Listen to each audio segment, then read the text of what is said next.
Hello, Deer Creek. I'm Jonah Abreu with Antler Vision. Welcome to Heflin Field. Tonight, your Deer Creek football Antlers are taking on the Edmond Memorial Bulldogs. This will be the Antlers' first home game of their 2017 season and the very first home game for our new head coach, Wade Stanley. This home crowd will be as loud as possible until the fourth quarter clock hits 0. You can really feel the excitement of the crowd pulsing through the air of the stadium. Tonight, our student section theme is Blue Out, which coincides with our newly designed team uniforms. Hopefully, the fans, players, and staff stay cool as the game heats up because the weather forecast predicts the temperatures in the mid-80s and heavy winds. Speaking of heating up, let's take a look at our Antlers who are on fire this year. Here's the promo for your 2017 football season.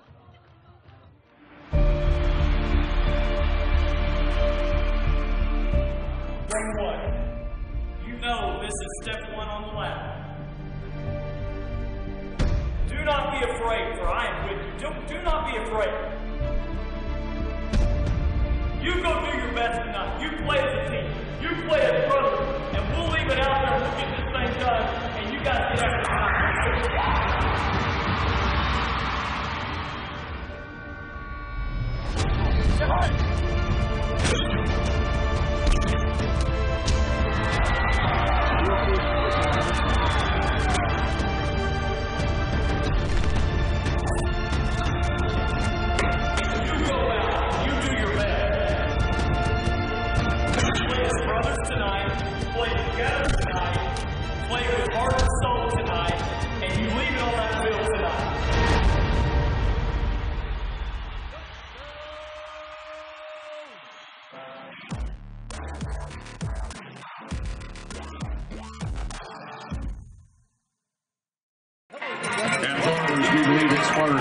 Because the more you know, the better you can plan for what's ahead.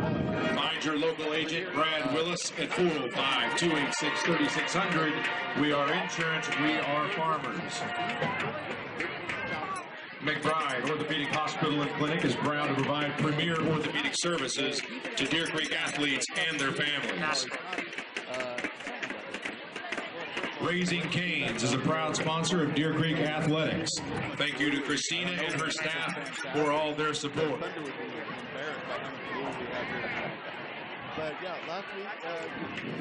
All Deer Creek varsity football games can also be seen on Antler Vision at www.deercreekantlers.tv. It can be accessed from any computer or smartphone.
Captains for tonight's football game for Edmond Memorial are number 1, Juju Hutchinson, number 75, Jason Bajo, number 92, Sean Sadler, and number 99, Miguel Shores.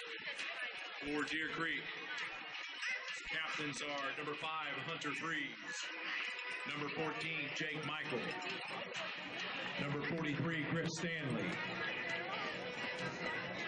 number 54, Drew O'Hara, and number 60, Ethan Renner. The honorary captain for tonight's game and presenting the game ball is 2016-2017 Deer Creek District Teacher of the Year, Dion Liebel. Great.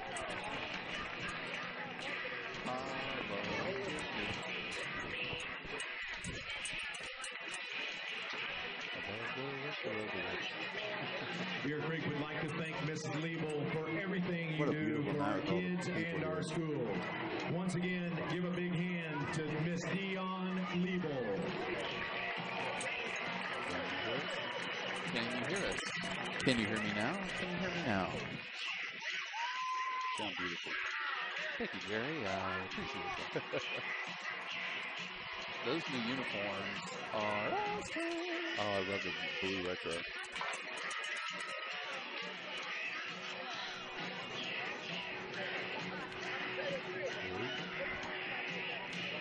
The guy with the R in the back of the shirt, that's Randy. He has his Officials initial for on the tonight's back of the football shirt. game, our referee is Larry Leemaster. The umpire is Bill Lee. Head linesman Steve Warner. Line judge Steve Bob Warner, Hogue. 1980s country music star. Judge Gordon Nelson. We're back. All right, let's go ahead. All right. So we're back. The coin toss is going down here, week 3 of Antler Vision. Once again, as we mentioned earlier, the Deer Creek Antlers taking on the Edmond Memorial Bulldogs. The Antlers look to rebound after a tough loss last week. The Edmond Santa Fe Wolves gave the defense a real hard time. And so Hunter Freeze and the offense, Logan Huslick, Dylan Diaz, these players continue to come to the front, Jerry. Oh, you know, we had the first game against Southmore, did fantastic, won the game. We learned a lot about us that first game. Second game, we played against a really big team. I mean, they had some really big guys there. 6A1, all 3 of these schools that we played these first 3 games are 6A1. It's a time for us to learn about ourselves, get to know what we're doing, how we're going to do it, what's working, what's not. Tonight's the last game before going to district next week. Another 6A1 school. They're going to be a little bit bigger than we are, a little bit more people out for the team. But I feel good about our team tonight. I've talked to some of the coaches. We've had some really good days of practice, and why not? They're coming back for their very first home game of the year. They look great. The crowd is everywhere out here tonight. It's packed here at the stadium. They should feel good. This is going to be a great night. I feel really good about our chances. Well, it looks like Edmond Memorial's won the toss, and they'll defer to the second half. So that means Deer Creek's going to receive, as in usual fashion these days. They'll be running out of the huge Deer Creek helmet you see down there. It looks like Edmond Memorial brought their giant bulldog blow-up helmet too. So hopefully we won't have anybody run into each other as they come out of the tunnel. Oh, there's going to be some people running into each other on that field tonight. That's exactly right. Griff Stanley, Dylan Diaz, those guys in the defense really stepped up last week and really played their hearts out with a really big athletic Edmond Santa Fe line and a really athletic running back in Barry Snoddy. I talked to his dad this week, actually. Told his dad, Chris, I got tired of saying your son's name last week. And then we had him again on Monday with his younger son. His younger son, Micah. Looks just like him, just as big. Absolutely. So as Deer Creek gets their crowd fired up, we can see the high schoolers are down off to my left. They're Edmond Memorial, the dogs coming out of the tunnel. Edmond Memorial led by head coach Justin Meredith. And here come the Deer Creek Antlers. Excited wearing those new blue jerseys. Oh, don't they look great? They do. They do look sharp. Absolutely. I'm ready to get this one going. They've had those in hiding this whole year and broke them out today for the first time. So all the students and all these parents are seeing those brand new uniforms for the first time. And like you said, they are sharp. It's back to traditional Deer Creek royal blue. I love it. I love it too. And, you know, the black looked cool back in the Blumenthal days. I loved the black. Looked sharp. But really, when you get back to that blue, it really pops, and it's going to look good on that field tonight. That's going to be great. I'm excited. I'm so happy we're back home. This is just fantastic. We played those 2 away games so we could be back here, and I think they're going to give this crowd something to cheer about all night long tonight. Absolutely. So on the Deer Creek side of the ball, you know about Logan Huselig, you know about Hunter Freeze, you know about Davion White, Lamoris Davis, you know about Dylan Diaz. But on the Edmond Memorial side of the ball, something to keep an eye on tonight, 6'5", 200-pound wide receiver, top 100 player in the state, Brendan Mitchell. According to the stats I have in front of me, 33 receptions last year and 9 touchdowns on those 33 receptions. So at 6'5", I would imagine they're going to throw it up in the corner of the end zone, Jerry.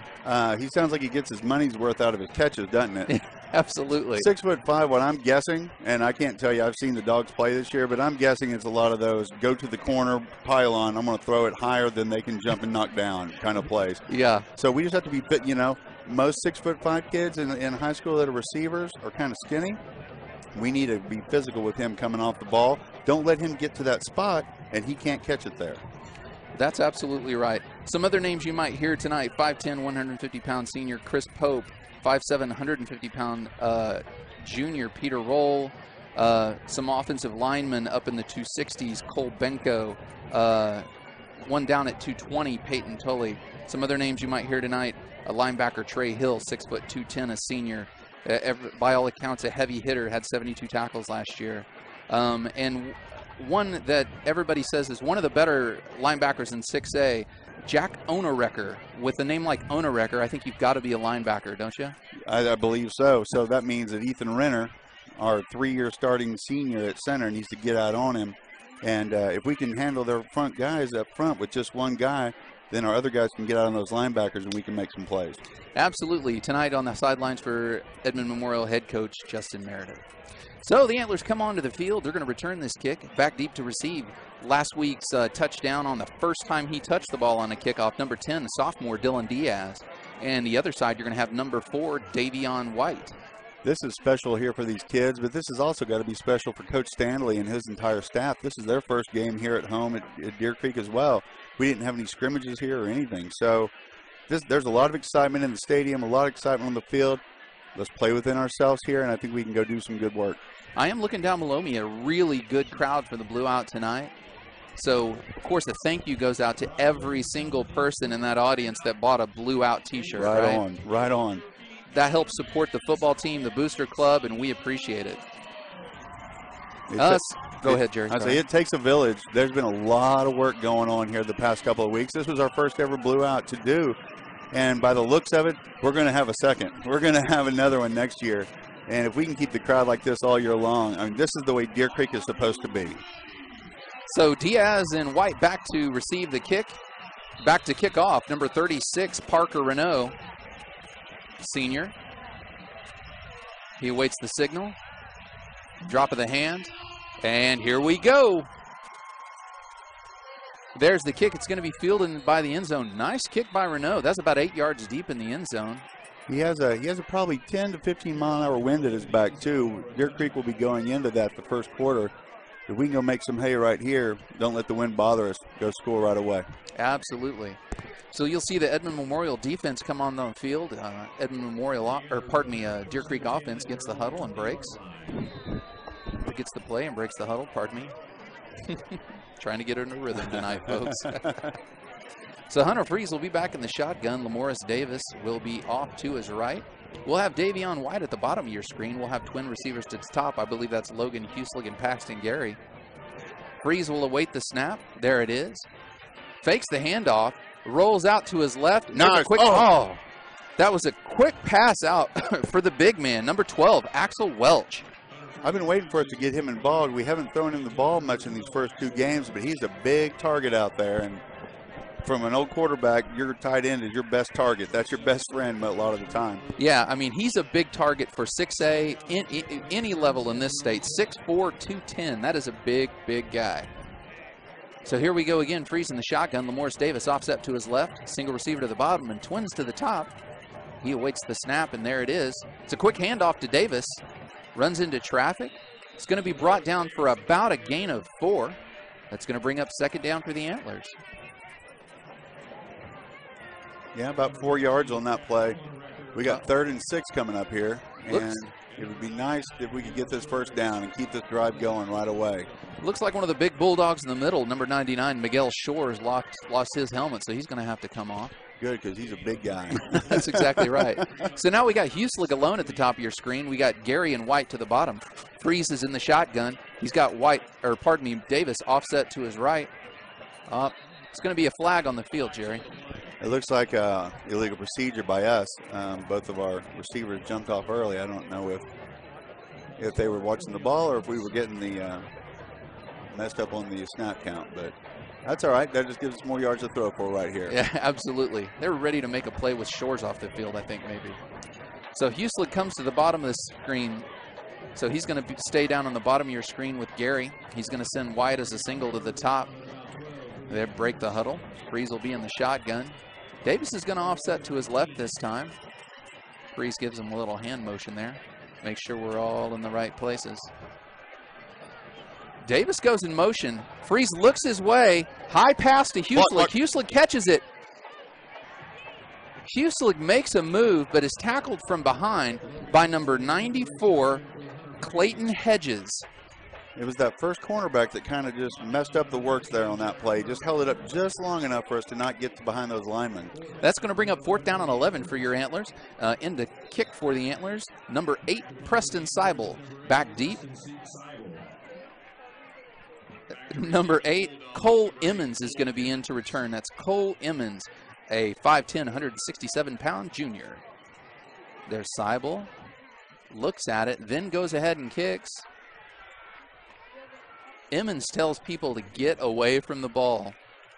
Or as they used to yell in my son's Little League team, poison, poison. That's about a 31-yard punt right there into the wind like we talked about. Our defense is going to have to shut them down like they just did us on that first drive. So this will be our first look at the Antler defense tonight. A good crew that had a great game against Southmore. Tough night against Santa Fe. They come out tonight, see what we can do against Memorial.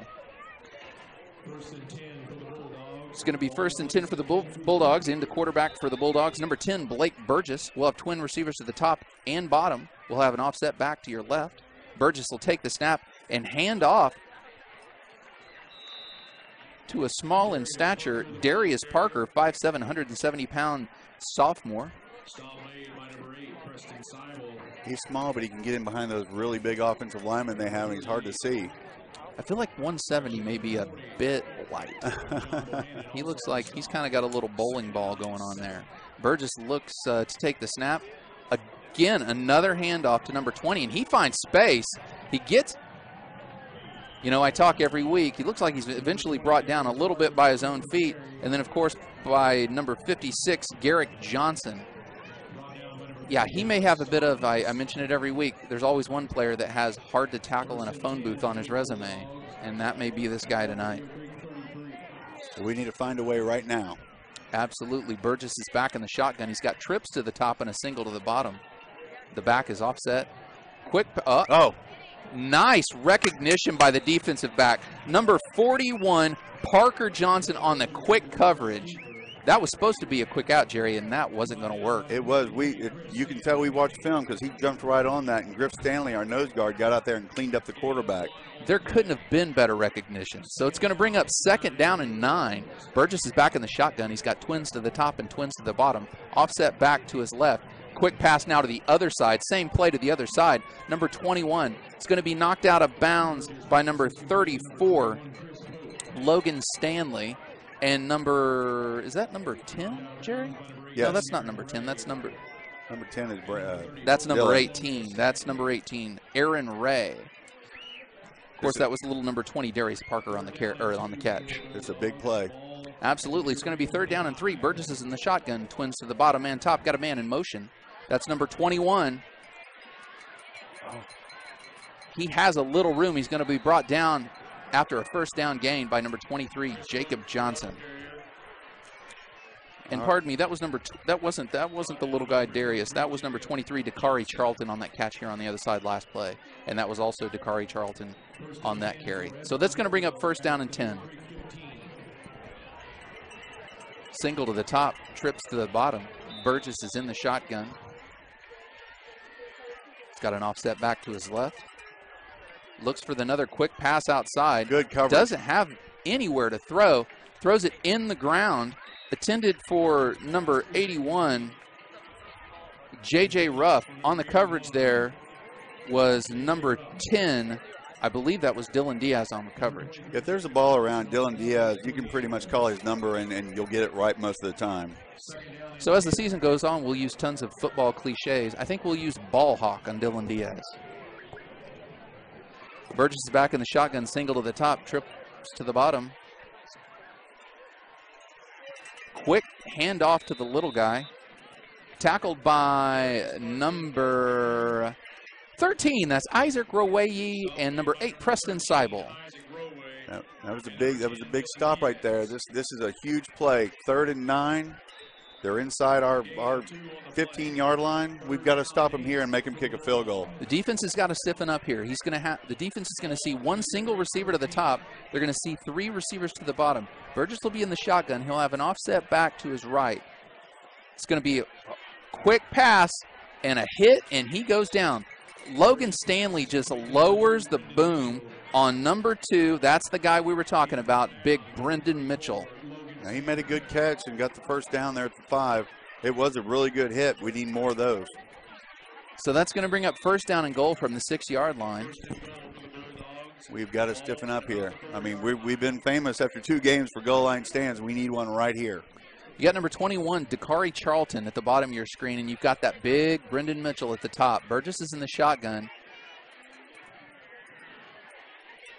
There's the quick handoff to number 20. Did he get in? They're pointing down at the 1. He's going to be down short of a touchdown, so that's going to bring up 2nd and goal.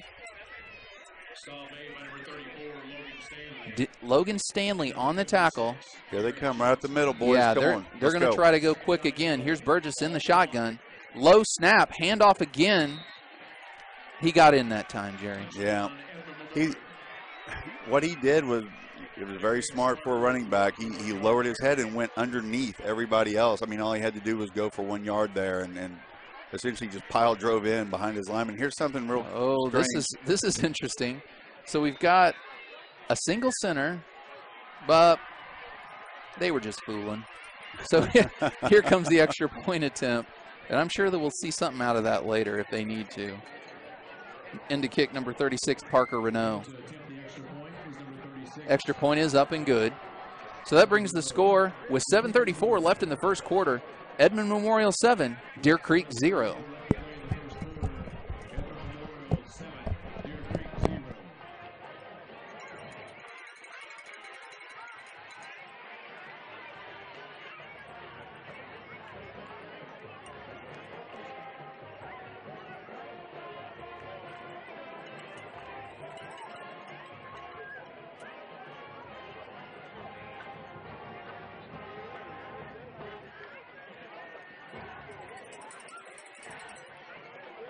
Once again, ladies and gentlemen, we'd like a big thank you to No Sauce Needed for providing the brisket for the team meal last night.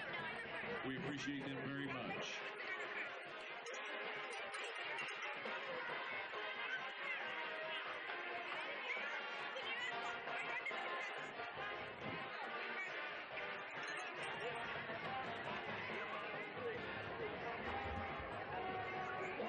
Kicking off for the Bulldogs, number 36, Parker Renault. Back deep to receive for the Antlers is number 4, Davion White, and number 10, Dylan Diaz. All right, so it's going to be Parker Renault on to kick for the Edmond Memorial Bulldogs. Ball falls off the tee, so he has to go set it back up. Back deep for the Antlers, number 4, Davion White, and number 10, Dylan Diaz. It sure is a good time for Dylan to do some of that kickoff return magic right here. Wouldn't that be crazy? Same scenarios last week. They score on their first drive. Kick goes to Dylan Diaz. Let's see if he kicks away from Diaz. Maybe he watched last week's game. I tell you what, Renault, my goodness. That ball was about 5 yards out of the end zone. Parker Renault. His coach told him, if you let him return that ball, you're going to be walking back to Edmond. Yeah, he may have to, if he keeps that up, my goodness. So it's going to be 1st down and 10 from the 20-yard line. Offense breaks the huddle on the sideline. They take the play. Edmond Memorial Bulldog defense is already on the field. So here comes Hunter Freeze and the rest of the Deer Creek offense. We're going to have Logan Huselig to the top of your screen. Twin receivers to the bottom. That's Gary and White. Davis is offset to Freeze's right. He awaits the snap, and there it is. Quick pass to number 11, Paxton Gary. Read perfectly by number 1, Juju Hutchison. Jerry, Juju Hutchison on the tackle. All right, so he made a big play there. I'm seeing him pump it out there and throw it over his head when he comes running up next time. All day long. Yeah, absolutely. So that's going to bring up 2nd down. There's actually about a loss of a little over 2 on the play for the Antlers. Davion White's going to go run to the top of your screen while we have 2 to the bottom. That's going to be Dylan Diaz and Logan Huselig. Diaz goes in motion. There's a quick pitch to Diaz. Diaz tries to find some room to run, and he does. Boy, he runs hard. He gains back about every bit we lost on that first play, plus a tad more. It's going to bring up, well, no. I'm going to disagree with the spot on that, Jerry. Well, but it's going to bring it now to about 3rd and 10. When it should be about 3rd and 8. Yeah, I kind of think so, too. That was really, really, really bad spot. Yeah. So Freeze looks for the call in from the sideline. It's going to be 6:48 here left in the first. Breaks the huddle, and we're going to have a single receiver to the top, twins to the bottom. That's Huselig, Paxton Gary, and Davian, top to bottom. Davis is offset to his right. We got Freeze. Back to pass, is looking for Huselig. Quick pass to Logan Huselig, who breaks the tackle. Logan Huselig at the 30, at the 20. Woo! It's pushed out of bounds. My goodness. I thought Hunter Freeze, was going to lob that ball to Logan Huselig, and it wasn't. It was a bullet to Logan Huselig. Logan Huselig caught it in traffic and took off. What you said was true. I mean, that ball got there so quick.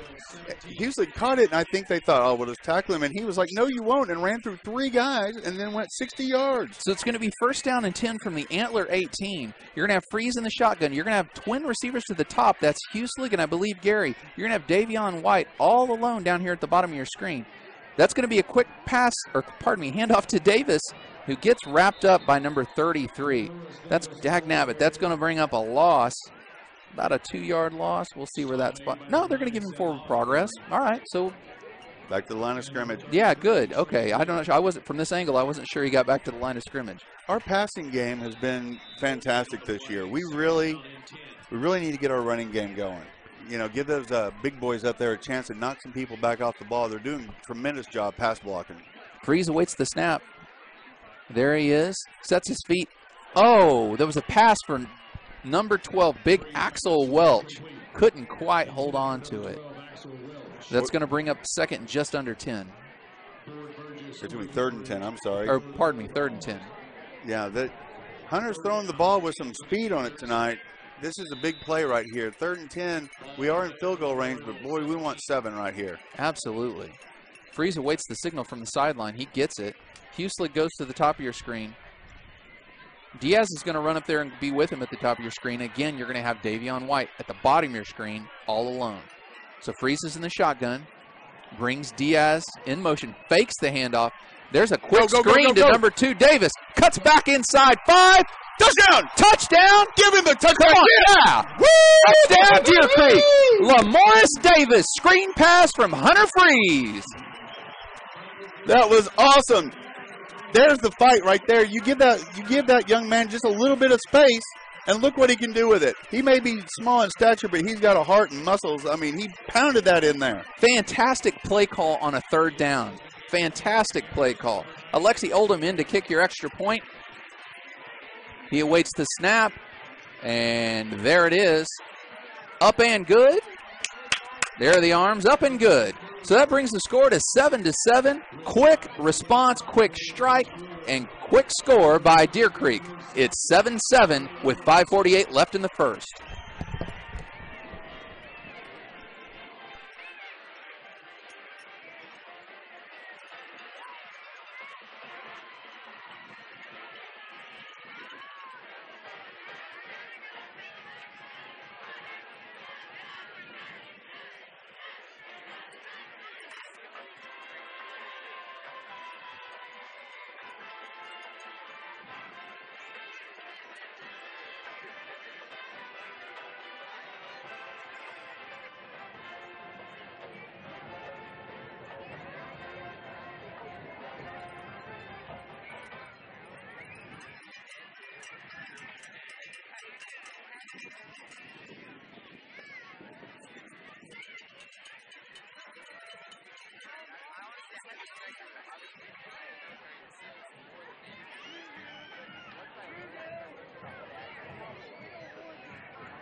So with 5:48 left in the first, scores tied 7-7. A quick strike, a quick answer, a quick score by Deer Creek. Hunter Freeze pass to Lamoris Davis on the screen.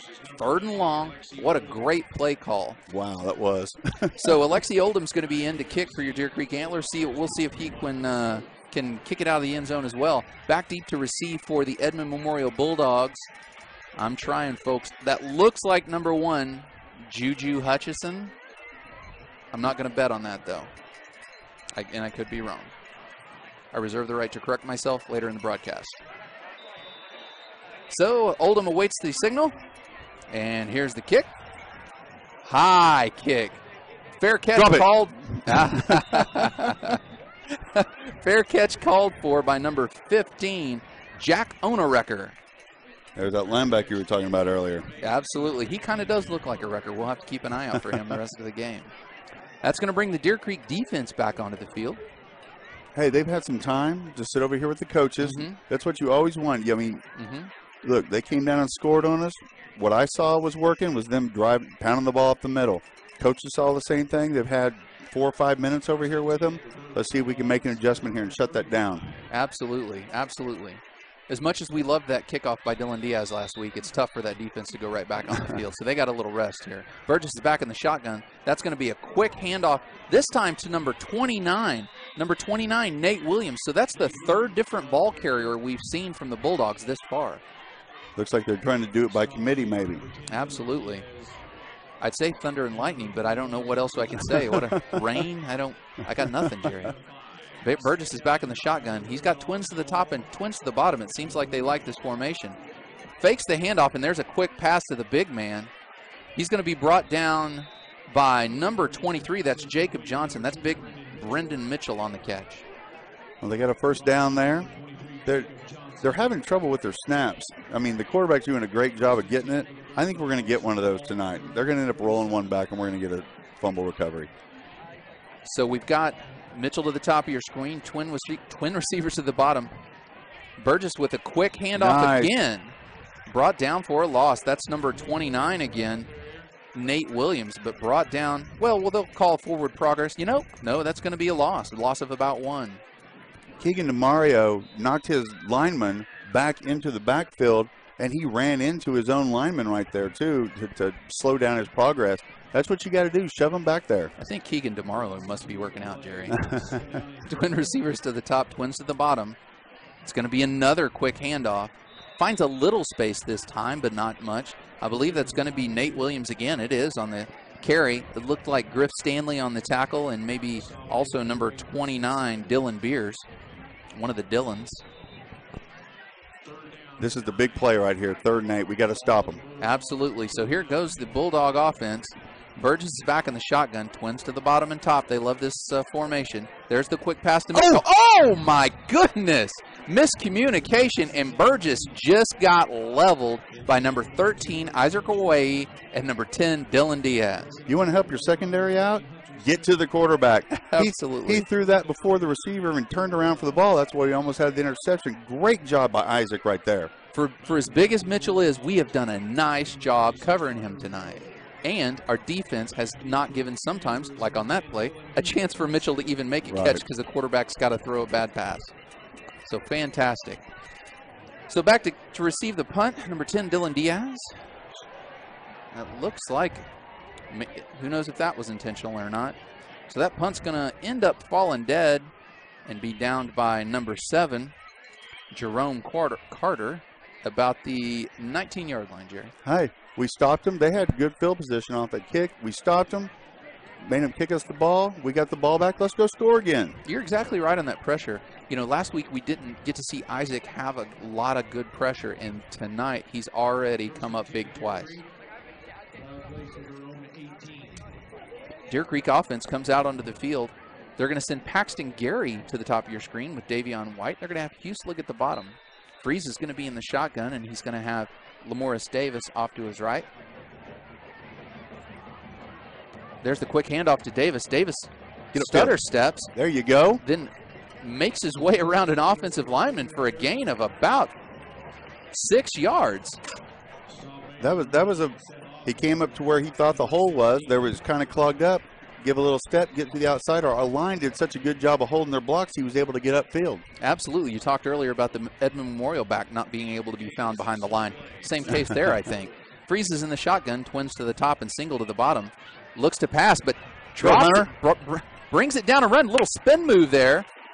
So Hunter Freeze is going to be, yep, that's going to be good enough for a first down. He's brought down by number 92, Sean Sadler there for the Bulldogs. Nice run by Hunter Freeze. Even with their white jerseys, it's hard to see their numbers just like last week. Yes. We've had a hard time with numbers this year. I don't know if it's the uniforms or our eyes, but it's been a hard time so far seeing these numbers. I can see our numbers. Great. It's not my eyes, Jerry. It's not my eyes. There's no chance that I'm getting old and my eyesight's getting poor. That's not it, Jerry. So we're going to have twin receivers to the top of your screen. I'll talk about my uniform design ideas later. We got Freeze in the shotgun. Fakes the handoff. There's the quick pass to Welch, who brings it in this time. Fantastic catch by Axel Welch. And I tell you what, number 18 for the Bulldogs, Ford Burgess was doing everything he could to rip that ball out of Axel's hands and couldn't do it. I'll tell you what, that was my 30-some-odd years ago. My favorite play as a quarterback, fake it and throw it to your big tight end and just get those yards. He fell forward for 10 yards, but that was a first down. The radio guy I listen to every morning has the same idea, Jerry. He loves the tight end. We're going to have twin receivers to the top of your screen, Davion White and Paxton Gary in the slot. Logan Husler's going to be at the bottom. Freeze takes the snap. There's the handoff to Davis. Davis doesn't get tackled by a ton of Bulldogs, but it was enough. Number 54. So believe it or not, I do not have a 54 on my roster. He's 54. I see him. I want to see that guy. I want to see his credentials. I don't know who that is. All right, we got 2nd and 8. So if his parents happen to watch our broadcast, sorry, I don't know who he is. A guy. So we're going to have twin receivers to the top of your screen. Davion White to the bottom. There's the quick pass again to Axel Welch. And Axel Welch just lowers his shoulder and runs right over Ford Burgess this time. That should be a first down. Give it to us. Don't you mark that There back. We go. That's good enough for Antler. First down and 10. I'll tell you what, if we can start, that's 2 times we used that on him. They're going to have to start keeping the safety, and they're going to have to keep those linebackers in an extra second, which is going to open up for our wide receivers. And you know what happens if we give them a foot in space. Absolutely. So Freeze looks for the signal in from the sideline. We're going to have White to the bottom of your screen. We're going to have Huslig at the top and Gary in the slot. Freeze is going to be in the shotgun. He's going to have Davis offset to his left. He waits the snap, and there it is. Freeze pulls it out. Oh, my goodness. Nice read by number 33 from Edmond Memorial there. Number 33, Zach, and I'm going to try this, Appia.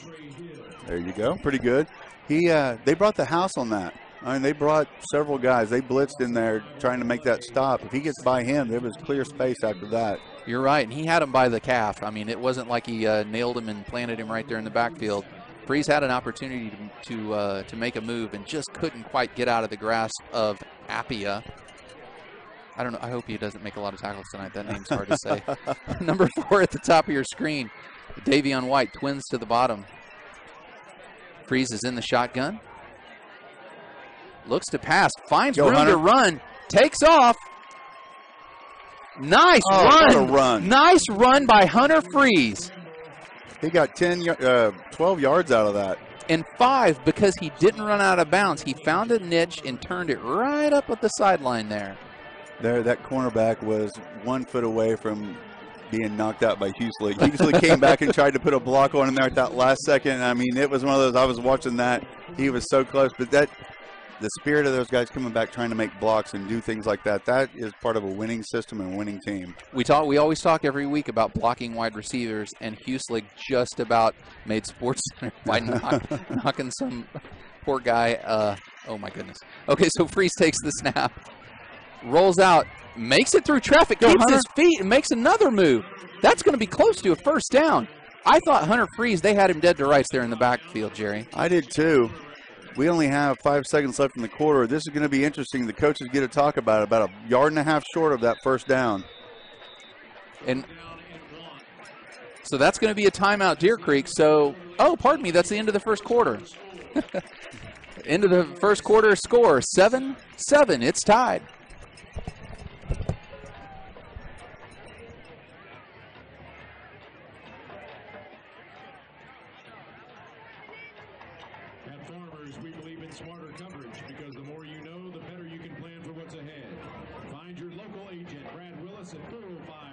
3600. We are insurance, we are farmers.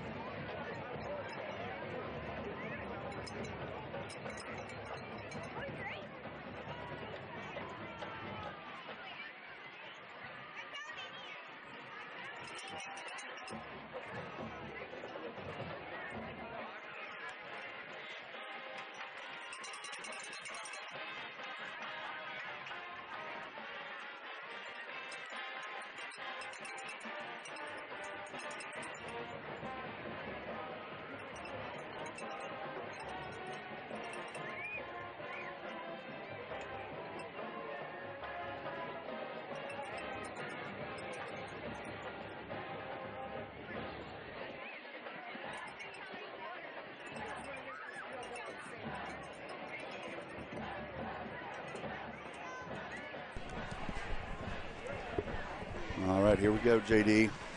All right. So once again, let's start the second quarter at 7-7.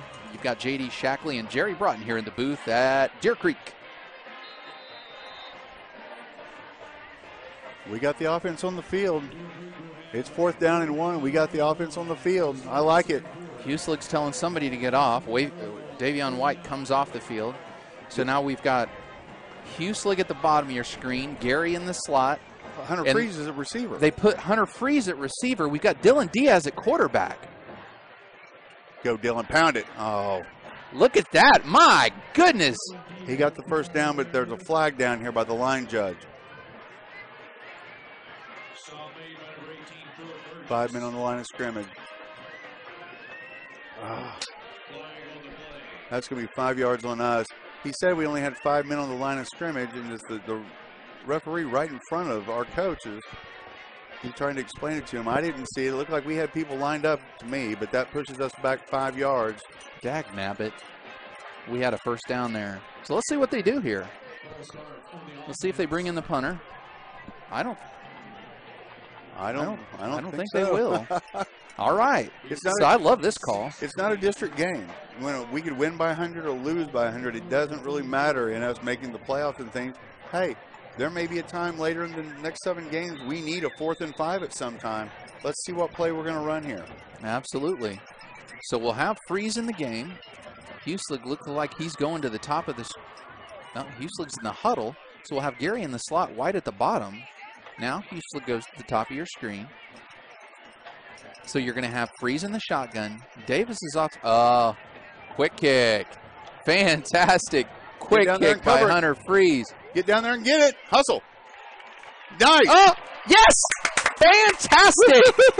Davion White with the ballet tiptoe pitchback downs the ball on about the half-yard line, Jerry. Wow, that's hustle right there. I mean, that was a hustle play, but that's just one of those athletic plays that God gave him when he was born. I mean, to be able to get down there, jump, and throw it back, that was an awesome play. I was a little nervous about that bounce. I thought, oh, we could get a bad bounce here, but my goodness, what a quick kick by Hunter Freeze. That was fantastic. Now we have them backed up. They like to run it up the middle, so I'm guessing this is what's coming. Defense, let's go. Tee off and let's hold them down here. Absolutely. So the Deer Creek Antler defense on the field, Edmond Bulldog offense comes on the field. And they're going to have a full house backfield. We'll have one receiver to the top, one receiver to the bottom. Burgess is going to be in the shotgun. Get in there, boys. There's going to be a quick handoff. He's got room. That is little number 20, Darius Parker. Nice gain, but not good enough for a first down. That's Jake Michael bringing him down. Absolutely. So it's going to bring up 2nd down and 3, 2.5, 3. Yeah, that was a good run for them on that first down play. We got to hold them down here, boys. Now, come on. So same offensive set by Edmond again. Single to the top and bottom. Full house backfield here. Pass. There's a pass. They're going to pass it to the big guy. Oh my goodness. Do we not get a push off there? That's probably not my place to say. Well, we didn't. Sorry, Jerry. That's all right. The line judge was about 30 yards downfield the other way, so he couldn't have seen it like we could from where we're at. But That's one of those plays where, you know, he pushed off right there at the last second. He made a good catch. So it was a nice catch by Mitchell. So that's going to be good enough for a Bulldog first down and 10 from about the 30, just over the 39-yard line. Or pardon me, just over the 40-yard line, pardon me. So Burgess is going to be in the shotgun. Now you go back to a regular set, twins to the top and bottom. Get him right there. Nice play defensively. It looked like Preston Seibel shooting in there for the quick tackle on Darius. Preston had him around the waist and brought him down. That was a good play getting in there. See, our linebackers are starting to figure out what their sets are and their way their line's moving, and Preston was able to shoot that gap and make the play. Offensively, their sets haven't varied a lot. They go 2 top, 2 bottom, and then they'll have the quarterback and the running back in the backfield. They hardly go trips or singles. So here we go. Burgess in the shotgun. Rolls out. Dylan Diaz is there holding all day long. Come on. Burgess slides down. Oh my God, and they're going to call a penalty on us. Dagnabbit. Our guys were in the air when he chose to slide and fell onto him. Nobody used their helmet to make that play, and they call roughing the passer or roughing the runner on us right there, and that's going to be 15 yards. When they held Dylan Diaz back here, no more than 5 yards away from that referee. Oof. And he didn't throw the flag. So that results in, instead of 10 yards against them, 15 against us. This may be the closest I've been to yelling out the booth towards the referees, Jerry. We need to open these windows. How do we do this? Open the windows and somebody give me a megaphone. Oh. Dagnabbit. Well, I can tell you what, I know a lot of the people sitting down here in front of us, and I think that they're probably handling that pretty well for us. And look at the sound coming up from down there. So it's going to bring up a first down and 10 for the Bulldogs from about the 41-yard line. Burgess is in the shotgun. He's got a receiver in motion. Yes! Nice! Nice swoop in and tackle by number 29, one of the Dylans, Dylan Beers. Wow, nice play, Dylan. I mean, he had some space. They had the blocking there, and Dylan came up and wrapped him up for a 2-yard loss. Great play. Great recognition. Fantastic. I tell you what, both these Dylans, Dylan Diaz, Dylan Beers, fantastic. What a play by Beers. So we've got Burgess in the shotgun. He's got that big offset back to his right. So we've got twins to the top and twins to the bottom. Stop him right there. There's the handoff to number 29. Big physical back, Nate Williams, brought down by Dylan Diaz, or Dylan Beers was in there again. Absolutely. Dylan Beers on the tackle. So it's going to bring up about a 3rd and 7. This is the big play right here. Absolutely. On our 37. We need to stop him right here, fellas. Come on. If we could get another pass rush like we did on that last series. Absolutely. So here we go. Burgess is going to be in the shotgun. As always, twins to the top and bottom. That big back's going to be offset to his left. There's a quick pass out. Read really well. That's probably going to be good enough for a first down. It is. That's first down at the 30. He's tackled by number 18. That's Aaron Ray. That was really good recognition, like you said. Hey, sometimes they're good. They're good on their side of the ball too. That was a good move by him to get that first down. Absolutely, because he was really being pressured and really was close to a tackle by number 41, Parker Johnson.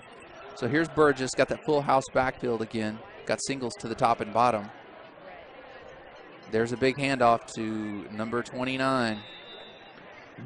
I get the feeling they don't like to throw the ball. Nope. That they aren't comfortable. I mean, they have the big receiver. I mean, he's done a good job so far tonight, the quarterback for Edmond. But you can just feel there's an uncomfortable setting with them throwing the ball. If we can stop them and make them throw the ball, I think they really play into our hands. So here we go. Burgess in the full house backfield again, single to the top and bottom. Let's see where he goes again. Again to the big back. Looks for some room. He's not going to find it. Yeah. Dylan. No, that's Dylan. Finish him off. Dylan Beers, Isaac Roway, Dylan Diaz. No, who was that? That was also Aaron Ray in there. Came from the other side of the field all the way about 40 yards to make that tackle. It's what we've talked about, that everyone running to the football. They strung him out and didn't give him any room to run. He just kept trying to find a place, and pretty soon all 11 guys were there. So that's going to bring up 3rd down and 9. We'll see if the Antler defense can stiffen up here. They're going to have twin receivers to the bottom, twins to the top. As always, Burgess is going to be in the shotgun. He's going to have that big back, Nate Williams, off to his right. Be a good time to get a rush here. Absolutely. Burgess is back to pass. Get him right there, Isaac. Looks for some protection. He's not going to have enough for the first down. That is for sure. He's going to be brought down by number 10, Dylan Diaz, and number 43, that's Griff Stanley. That's going to be about 4th and 6 yards right there. 4th and 6. So we'll see what the Bulldogs do here. It'd be a 48-yard field goal. Parker Renault's got the leg. We all know that. But it's into the wind. That's true. All right, boys, let's go right here. Stop them. So 4th and 6. Fourth down stands were a thing at week 1. Let's see if they can make another 4th down stand here. Burgess is back to pass. There's a rush. Throws the ball downfield. Nice play! The pass was intended for number 21, but it was broken up by number 27. Is that number 27 or number 20? That's 29. No, that's number 23, Jacob Johnson. Okay. 23, Jacob Johnson breaks up the pass. Pass was intended for number 21, Chris Pope, who had a couple of big gains earlier in the game. Broken up. Nice play. He was open, and yes. and the pass got right. I mean, hit him right in the chest. But that split second that the ball touched his hands was incredibly perfect timing and knocked that away. Humongous play from Deer Creek. Let's go score. Offense on the field, twin receivers to the top. Go, Hunter, go. Freeze Go, pulls Hunter, it, and Freeze runs it again. Oh, there's a late hit, just like the one they did to us. I agree. Come on, even an unbiased eye. Well, yeah, you can't win There's them not all. one of those in this booth. Yeah. First down, Creek. Nice carry. We've seen Freeze running the ball a lot tonight. I mean, if they're going to sell out on our running game, running up the middle, hey, let's get outside of their quarterback. Absolutely. Nice carry by Freeze. Good enough for a first down and 10. That's a great first play right there. I love that. Yeah, I don't want to go back to it, but boy, if we had a late hit on the far side, then we definitely had a late right here. Twins to the bottom, single to the top. Freezes in the shotgun. Fakes the handoff. Oh, what a catch! Oh, wow! My goodness!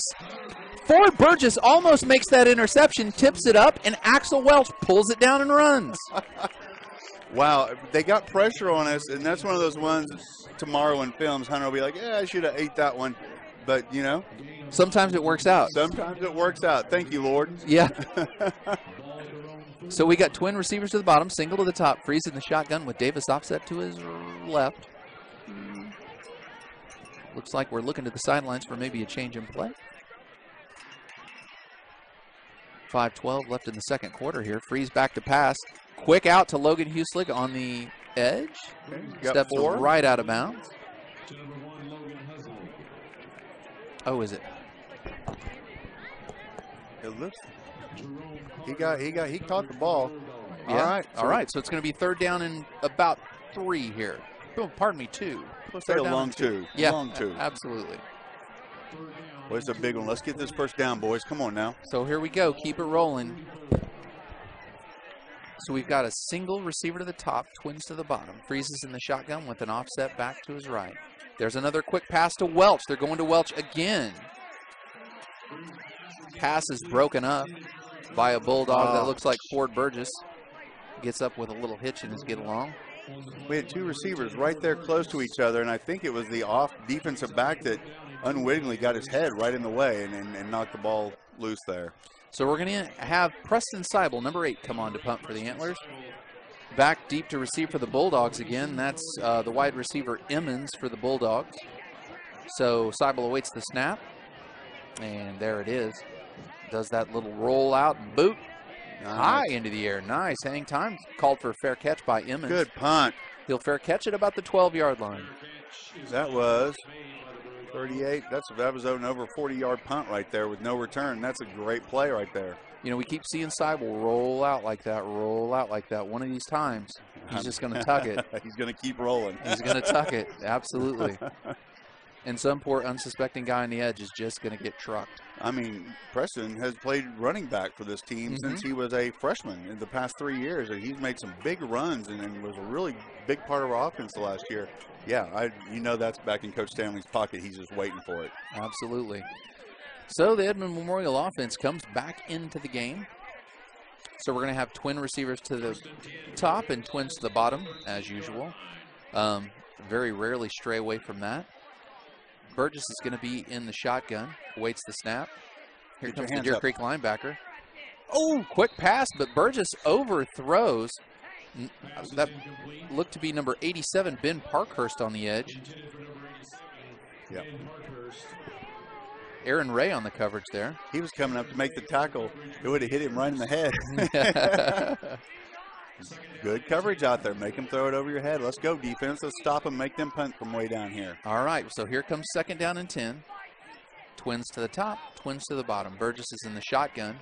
He's going to have offset back to his right. Waits the snap, and there's the quick handoff and quick nice tackle. Play. Number 8, Preston Seibel with a quick tackle. He ate that up. Absolutely. I mean, right from the start. He read that like a book. So that's going to bring up 3rd down for the Bulldogs. 3rd and long 9. I would have said no gain, but they got a generous spot on that. Generous spot. Come on, defense. Let's stop them right here, fellas. We'll see if maybe Burgess tries to go to his big man here and just throws it up and lets him make a play. Twins to the top, twins to the bottom. Here comes Diaz on the blitz. Oh, no. Oh, no. Pass to number 20. He's got a head of steam. Tracked down by number 34, Logan Stanley.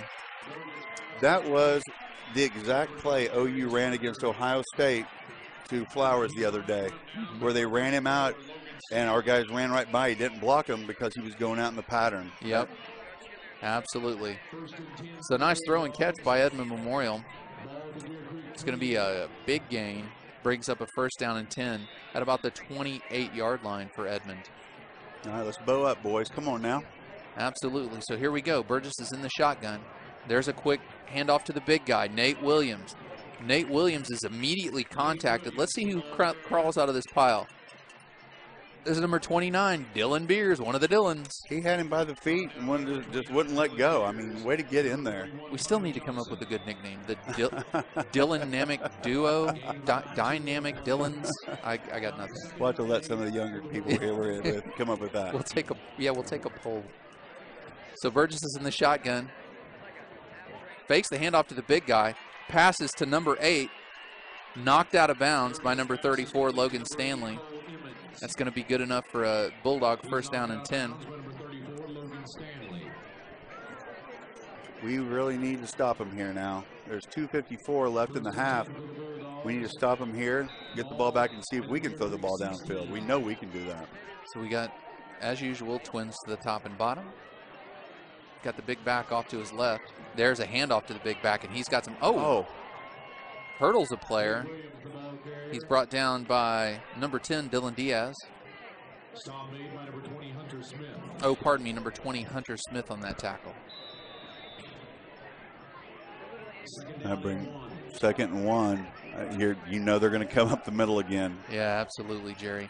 Burgess is in the shotgun. This time we've got trips to the top and a single to the bottom. I have a feeling we might be going high to Mitchell here. There's the handoff to the big back Williams. He's got some room, and that's going to be a touchdown for Edmond.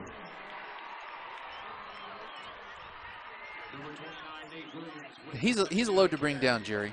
You know, and they brought him across the formation. So by the time he got to where the defensive end was, he was already had a full head of speed, and that's a lot of man to tackle at running full speed. Absolutely. And they had Mitchell alone down here, the big guy, 6'5", 200-pound, top 100 guy down on the bottom. And so our safety's coming over the top because they think they may be throwing to Mitchell here. So they set up in the wacky formation, and the wacky formation gets them a penalty. So it's going to make an extra point just a touch bit longer for them. All right, let's miss this one now. I think they will actually not do the wacky formation this time.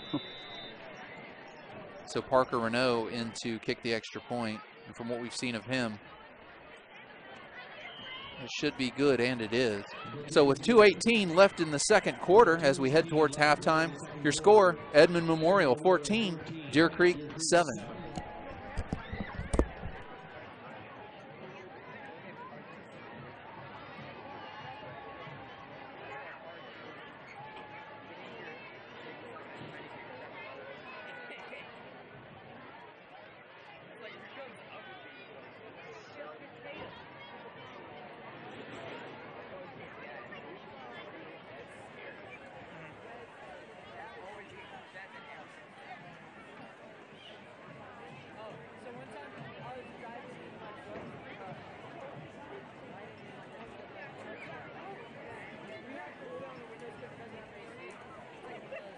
Unified Orthopedic Hospital and Clinic is proud to provide premier orthopedic services to Deer Creek athletes and their families.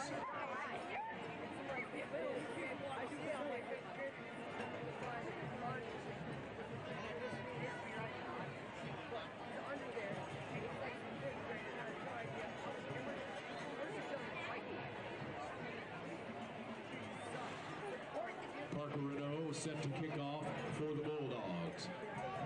Back deep to receive for the Antlers is number 4, Davion. All right, so once again with 2:18 left in the second quarter as we head towards halftime, we've got a score of 14-7. Edmond Memorial leading Deer Creek.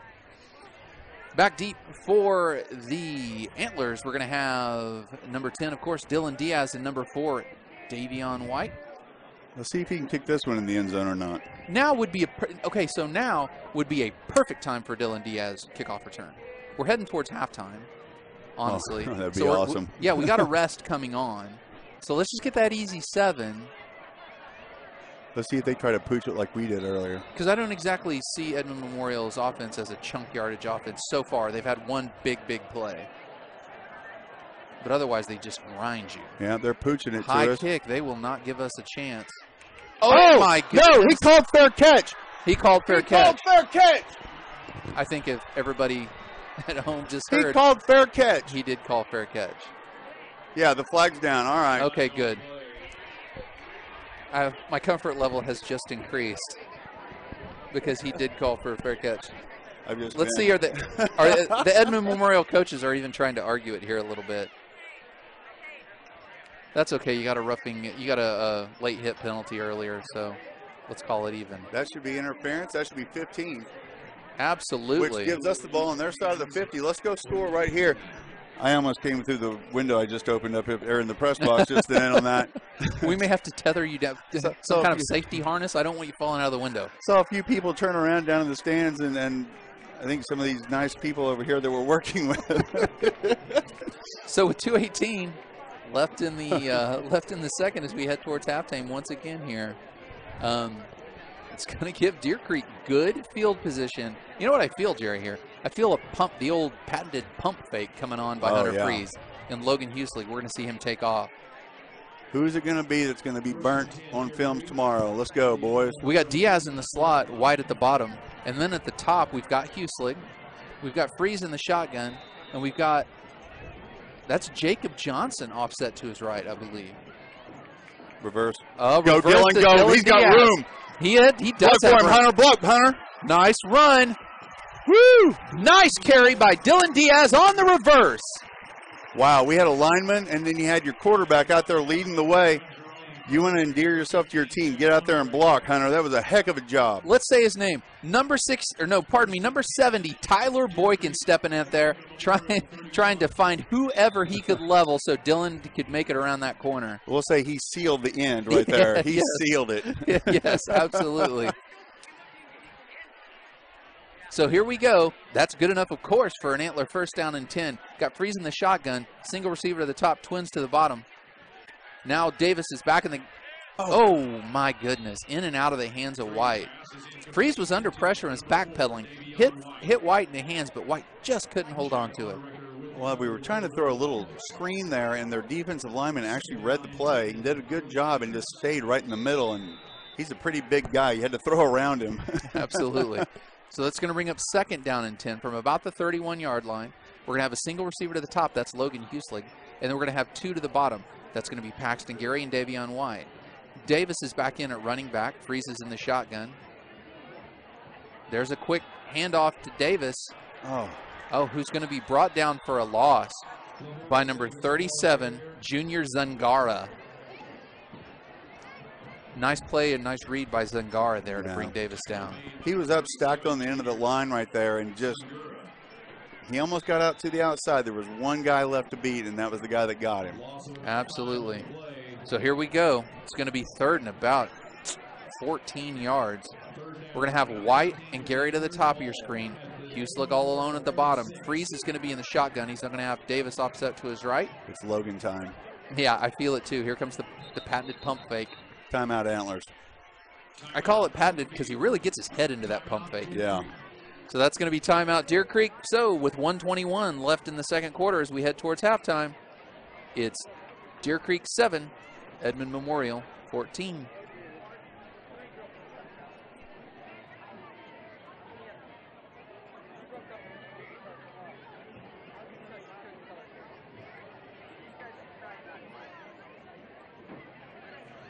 All Deer Creek varsity football games can also be seen on Antler Vision at deercreekantlers.tv.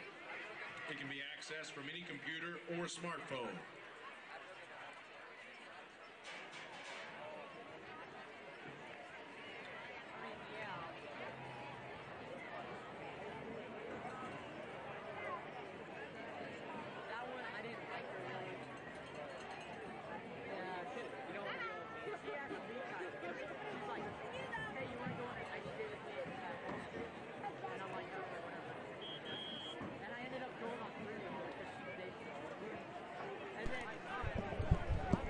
So here we go with 1:21 left in the second quarter as we head towards halftime. Once again, 14-7. Deer Creek Antler offense comes back out in the field. It's going to be third down and about 15. We're going to have two receivers to the top. That's White and Gary. One receiver to the bottom, Huslig.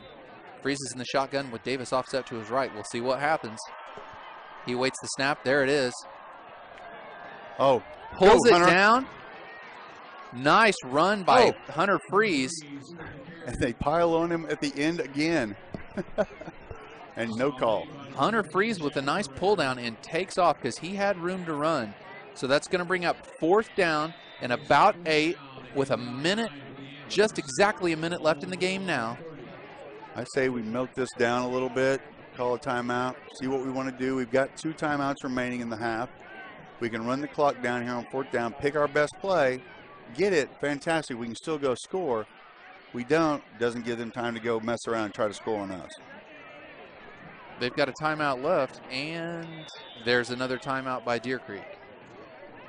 So with 36 seconds left here, Jerry, I really, really would love to see Deer Creek score here. Let's go into halftime, tie ball game, come out, 0-0, so to speak, and here we go in the second half. I think we've looked good. I think we've done what we're supposed to do. Like you said, they had the one big chunk play. You know, that was a 99-yard drive they'd scored on them. They give them some credit, but they had that big chunk play on third down, or, you know, we're still 7-7 right now. But I think we look good. I think Hunter looks like he's really into the game. He's picking good times to run, good times to throw. Our tight end has 3 catches tonight, which is more than I think I've seen him have this whole year, which if you can get him going, that opens up the outside even more. I feel good about how we're doing. It's 14-7, but I feel good about the game. Yeah, some things that we are seeing tonight is Axel Welch, 3 catches, which I agree. I think that is a fact. More than he's caught all year so far. And Hunter Freeze pulling the ball and running. I think Hunter Freeze so far tonight in this first half may have more rushing yards than he does in the first 2 games, period. He's really running the ball well. So here we go. 4th down and 8. White at the top of your screen. Gary and Huslig to the bottom. Freeze takes the snap. He's looking for he's looking for Paxton Gary. Oh my goodness! It was right there. Freeze dropped back, threw the ball into the end zone for Paxton Gary. That was a really, really nice throw, and both the cornerback and the receiver went up for it at the highest peak, and both missed it by an inch. That was one of those 1 inch here, 1 inch there kind of plays. Absolutely. So what we have to make sure here now, 29 seconds left in the half, we have to make sure that we shut them down. No big chunk plays, no tomfoolery, no trickery, no hijinks and shenanigans from the Bulldogs. You know, I always think of this when I think of Edmond Memorial. What if the Edmond schools had stayed together? Right. My goodness. So here we go. Burgess in the shotgun. 2 on top, 2 on bottom. Number 81 in motion. Flag on the play. We'll assume that's on them because that's what we do. Illegal procedure. Fantastic. Illegal motion on the offense. My assumption was right. It was on them. So that's going to bring up 1st down and 15. Now 27 seconds left in the first half. I really don't. I don't see, and I could be wrong, but I don't see Edmond putting the ball in the air here. If they do, maybe it's something real short and see if you can break a tackle, or just throw it as far as you can for their 6'5" receiver. But you know, I don't see them really trying to put it in the air here and turn it over to us. The Boise State hook and ladder, maybe. Right. There's the handoff to the big guy. If that's any indication, we're just going to run out the clock here. Another tackle by Preston Siebel right there. Absolutely. Ticks down to 15 seconds. It's still running. So it looks like we're going to head to halftime here in just a minute. And the teams are walking toward the locker rooms. They have no interest in continuing this half. All right. So 3, 2, 1. That's the end of the first half. And at the end of the first half, your score, Deer Creek 7, Edmond Memorial 14.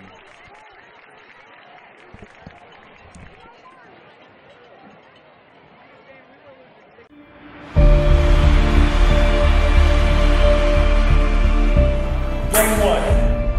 You know this is step 1 on the ladder. Do not be afraid, for I am with you.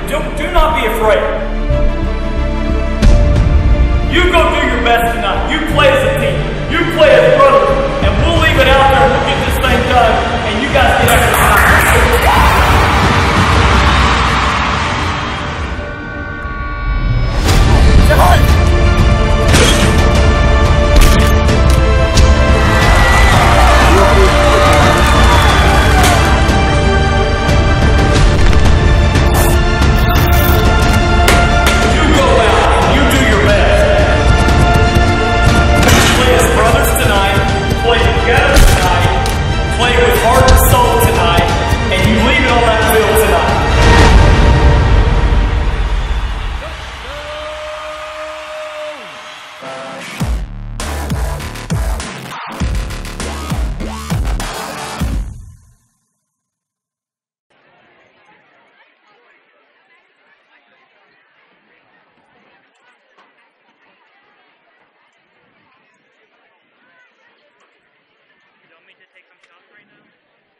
Ladies and gentlemen, at this time, please welcome the 2017-2018 Deer Creek Antler Cheer Squad.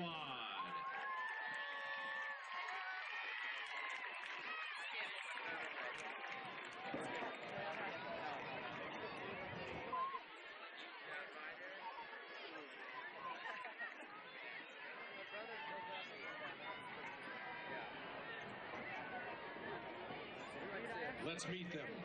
First, our seniors are Cammie Benet, Jordan Brenner, Kylie Osborne, Emerson Turner, Lexi Walton, and Ashley White. Our juniors are Zoe Cardenas, Brianna Cox, Cheyenne Jones, Bentley Philo, Megan Pitzer. Sophomores are Chloe Agnello, Carolyn Ferrero, Addie Higgins, Molly Schultz, Amber Tarkington, and Riley Thompson. Freshmen are Aniston Alvarado, Addison Arnold, Ashlyn Calhoun, Brooklyn Hartwig, Macy McCall, Aubrey Morris, Jillian Richardson, and Brooke Rouse.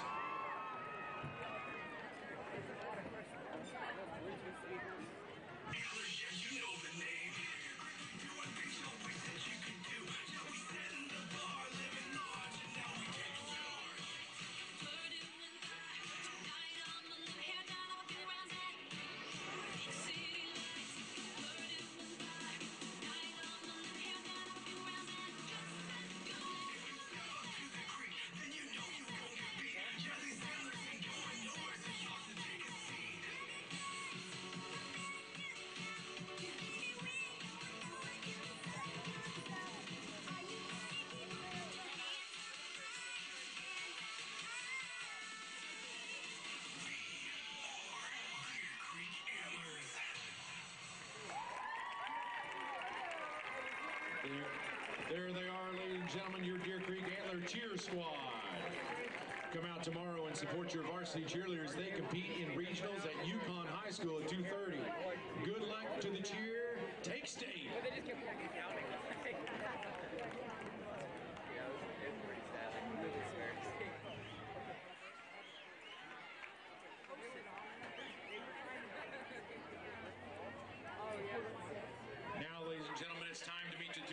17-18 Deer Creek Antler Palm Squad.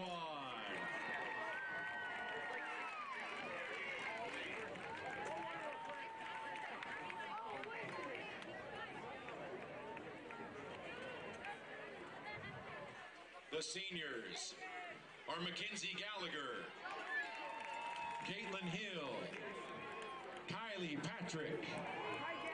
Juniors are Natalie Barton, Kylie Blumenthal, Sarah Dukeman, Lane Humphrey, and Cameron McCormick. Sophomores are Mackenzie Gill, Morgan Haivala, Grayson Seigel, Carolyn Sabelich.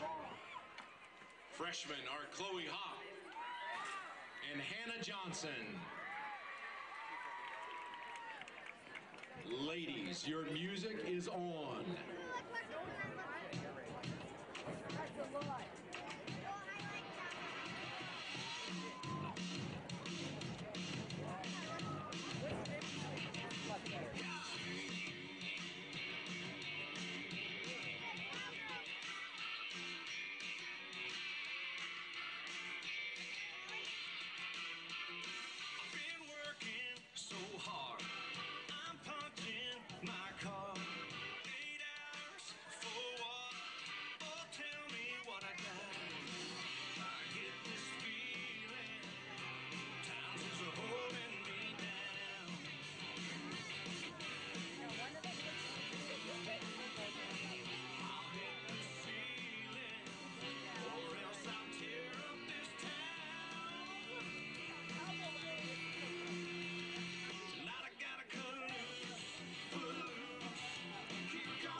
There they are, ladies and gentlemen, your Deer Creek Antler Palm Squad.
Ladies and gentlemen, at this time, please welcome the Edmond Memorial Marching Band.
Ladies and gentlemen, let's have one more round of applause for the Edmond Memorial Marching Band.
Ladies and gentlemen, please welcome to the field for your halftime entertainment, your Deer Creek High School Antler Pride Marching Band.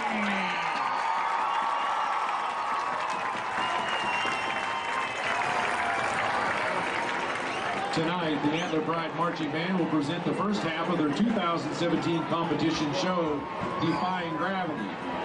Music selections for tonight's show come from Brahms' Lullaby, Symphonie Fantastique by Hector Berlioz, Somewhere Over the Rainbow from The Wizard of Oz, and Defying Gravity from Wicked.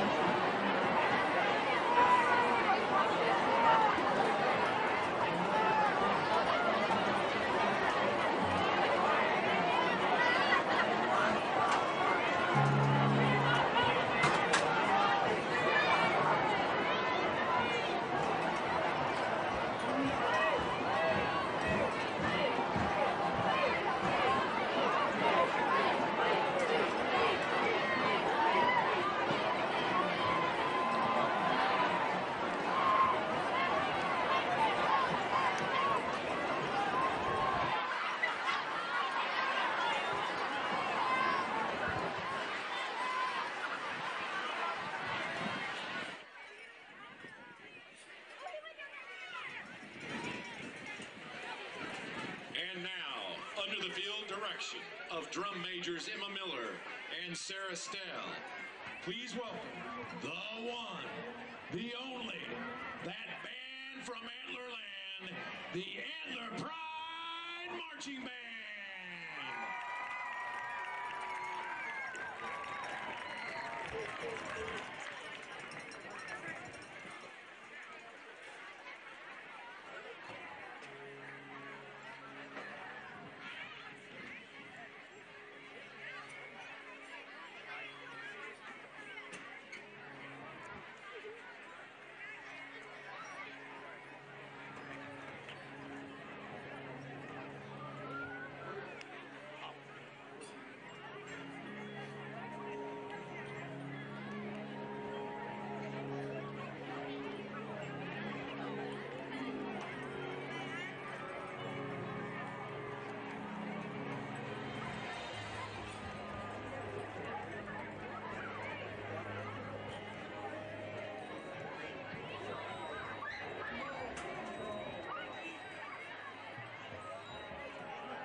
want to be a software designer and improve the way society communicates. I want to study physics and discover more efficient sources of energy. I want to be the best teacher I can be, and I get to do that at Deer Creek. I want to study geology and find ways we can live in better harmony on our planet. I want to study robotics and design machines that make our lives better. Our school district's growing fast because word's gotten out. We're one of the best districts in the nation. We have 3 times as many students and twice as many schools since 2001, but the donations to the foundation have gotten smaller. Oklahoma schools are receiving the same amount of funding now as they did in 2008. It's up to the foundation to fill in the gaps. And it's up to you to make sure we have what we need to build a bright future for the world. To build a bright future for ourselves.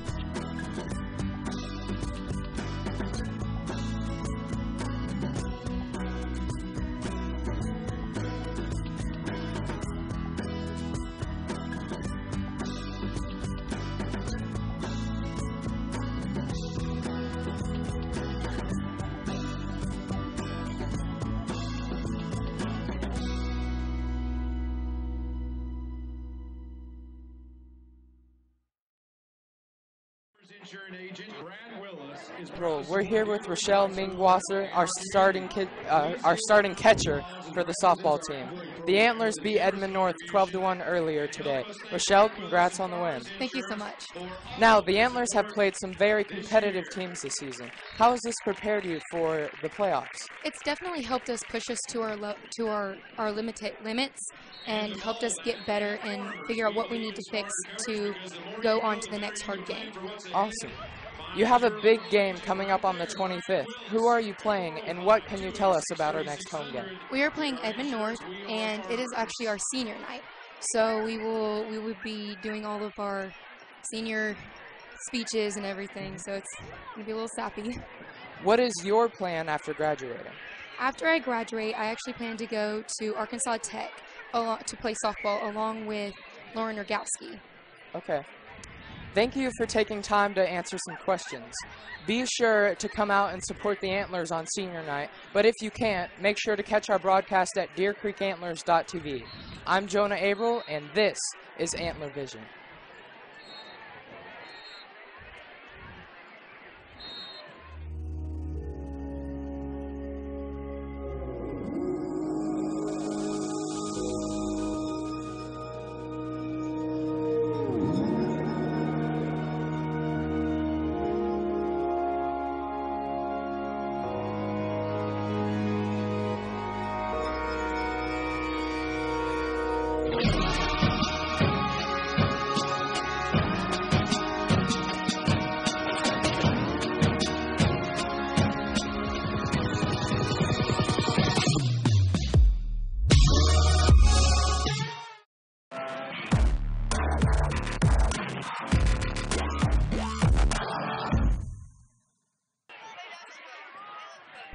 All right, as we get ready to kick off the second half here, Edmond Memorial leads Deer Creek 14-7.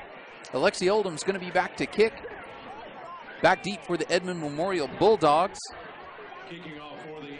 A player that I cannot read his number, unfortunately. So we'll hope the Deer Creek defense will step up on this first possession. Here we go. Alexi Oldham with the kick. High kick. They're not going to give him a chance to return it. Fair catch. Oh, he almost dropped that. He did. He bobbled that one. Fair catch is called for and made by number 15. And we're doing the pooch kick to the 36. I'd like to see it just a tad longer, you know, maybe. The wind's picked up a little bit. I would say 15 to 20. They're picking on owner record. That's his second fair catch of the night. Right. With those high short kicks, they're wrecking any chance of a return. All right, here we go. Edmond Memorial's offense is back onto the field. Burgess will be in the shotgun. He's going to have single to the bottom and trips to the top. They're going to come out in a new look here. Handoff to the big back. That's number 29, Nate Williams. Tries to find some room to the corner. It's going to be knocked out of bounds by number 20, Hunter Smith. We strung it out pretty good, but they stayed on their blocks the whole way down and picked up a good chunk, about 7 yards there. You can see him step right out behind the graphic in the corner of your screen. That D coordinator for Deer Creek is fired up. He's telling him to get after that back. So it's going to bring up second down and about 3. Here we go. Burgess is in the shotgun. Twins to the top and bottom, back to the old school formation for him here. Quick pass out to Emmons, number 8, just off target. And that may be why they don't throw the ball more than they do. Well, you can see the wind that I was just talking about blow that ball away from him there. I mean, the flag is standing up beautifully straight over here on the pole. So 3rd and 3, they're going to probably try to run it like they did a while ago. This is a big chance for us to stop them and get the ball back. Boy, wholesale changes here for the Bulldogs, wholesale changes. So now we're going to go single receiver to the top, single receiver to the bottom. Full house backfield. We've seen this before. There's the handoff to the big back who's didn't get it immediately. He didn't get it. He's not going to get the first down. He's going to be tackled by number 41, Parker Johnson. He's a full yard short. And number 10, Dylan Diaz on the tackle there. Kick us the ball. All right. All right. The Bulldogs have elected to not go for it, so they're going to bring in their punter. Back deep to receive for the back deep for the Deer Creek Antlers. Who's back deep, fellas? Nobody. Who's back deep? We're going safe defense right here. Now here goes Diaz. Diaz is going to drop back. There's a big kick by Renault. Oh my goodness, what a roll. All right, he grabbed it at the 10. We'll take it. I'll take it. That kick's going to be down by number 7. That's Jerome Carter for the Bulldogs down in the ball there.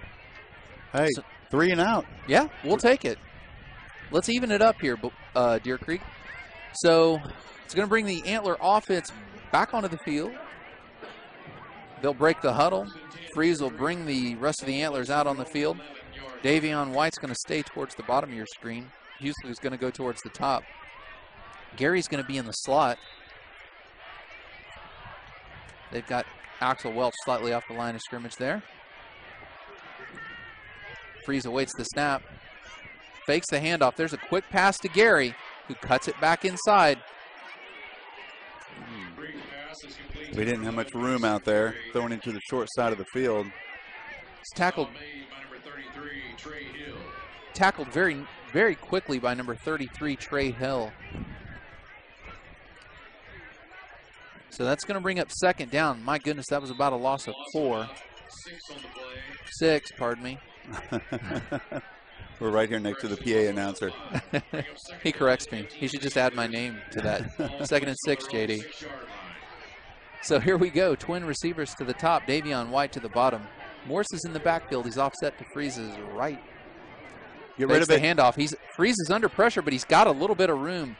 Hops and skips and jumps to about the 10-yard line, the original line of scrimmage. So that's going to bring up a 3rd down and 10 now. They brought the corner and the linebacker off that high side over there, and Hunter spotted it immediately to get out of the end zone and made it a really, really good run just to get back where he got to. So, Sorry, Jerry. I was like, great awareness. Yeah, absolutely. A great job again with his feet tonight by Freeze. We've seen some arm stuff, and we've also seen his feet. He's really, really run the ball well tonight. Had been able to escape when he needed to most of the time. So Freeze is in the shotgun. There's the quick snap. Little screen out to Davis. Well blocked by the Antlers. Get there. Davis gets shifty on him. First down. Gets out to the 21-yard line. Where do they need to get a first down? The 21-yard line. Move those chains. Yeah, move those chains. That was a big, big play with the wind in our face and stuck in our own end zone. That's a big first down. Davis with a couple of nice cuts to get the extra yardage that the Antlers needed for the first down. Great blocking out in front by the linemen and the wide receivers. Twin receivers to the top. That's White and Gary. Hueslick at the bottom. There's the quick snap. Handoff to Davis. It's going to be a short game. Maybe about 2.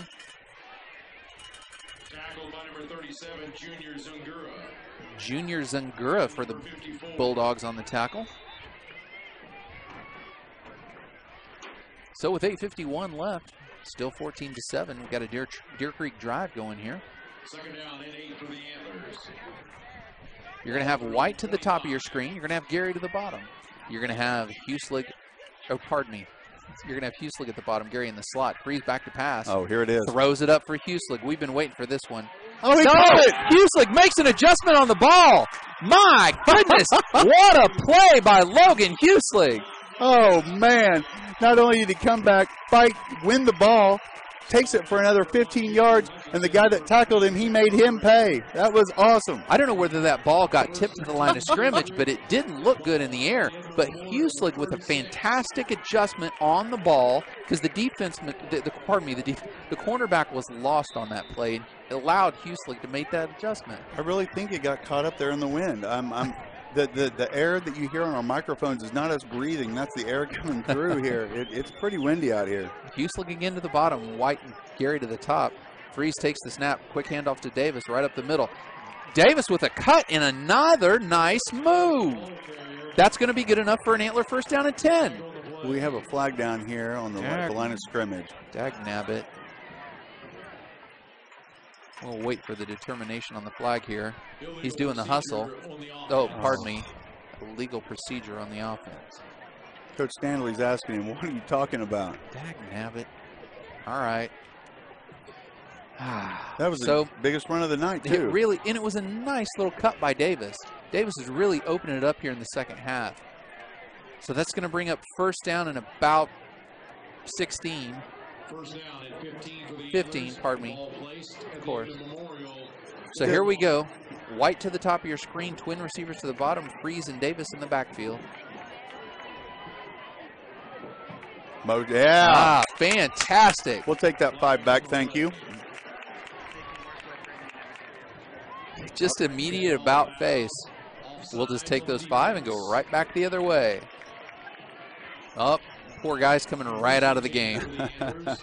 Dagnabbit for that guy. The longest run of your life. Yep, he's going to go beat himself up on the sidelines. You hate to see that. So here we go. Twin receivers to the top, single to the bottom, Freeze in the backfield. Looks towards the sideline, as does every skill position player on the offense. So here we go. There's the snap. Looking at Huselig. Oh, miscommunication there. Freeze pass is incomplete, intended for number 1, Logan Huslig. Huslig had a stop and go. And Hunter read the short pass, which was open, and Logan ran the stop and go, like you said, and that would have been open as well. So I know that's the funny thing about it. I think he was open either way. These are the things we're working out in these first 3 games to get ready for district next week. Absolutely. So here we go. Single receiver to the top, twins to the bottom. Freeze takes the snap. Quick go, handoff. There's Davis in the open field. Go, baby, go! Davis, go! My goodness. 15, 10. Tiptoes to the 5. Does he get in? Does he get in? Where's the signal? Woo! Give it to me. Touchdown, Deer Creek. Woo! I love to see that by Lamoris Davis. Reward that young man for working hard. Touchdown, Deer Creek. Wait a minute. Don't tell me there's a flag. Where? Dagnabbit. Holding. Flag on the play. Holding is called on the offense. I adamantly disagree. I don't know where or how. The hole was big enough I could have walked my fat tail through there. There's no holding. And the Deer Creek, I can hear the Deer Creek fans letting them have it. Well, where they marked the ball back means the holding came on like the 24-yard line, which was 15 yards downfield from where we started. So they're saying it was out in the secondary. Where nobody was really even close to him. I don't even see it. I didn't see it. And so here we go. It's going to be second down and about 8. Offense comes up to the line. Twin receivers to the bottom, single to the top. Freeze with the quick pass out to Logan Stanley and just past the fingertips of Logan Stanley. So now that's going to bring up third down. Boy, howdy, that really just smells. I mean, I don't know. If there was someone holding, it didn't affect the play. Right. But I don't see who it could have been called on. That was, way deep in the secondary. So here we go, 3rd and 8. Antler offense comes to the line. White comes over and just chats with Freeze for just a second. We've got Gary and Huselig to the bottom of your screen. Davis is back in. Logan Stanley's out. Freeze takes the shotgun. Looks deep. And he's going deep to number 11, Paxton Gary. That's a touchdown!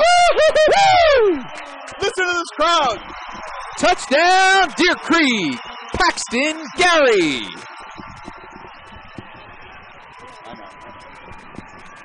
Fantastic throw. Fantastic catch. Touchdown, Deer Creek. Wow, that was I mean, the seam pass right down the middle. You can't throw it too far to the right. I mean, it had to be a perfect pass into the wind. Great catch. Absolutely. Alexi Oldham in for the extra point.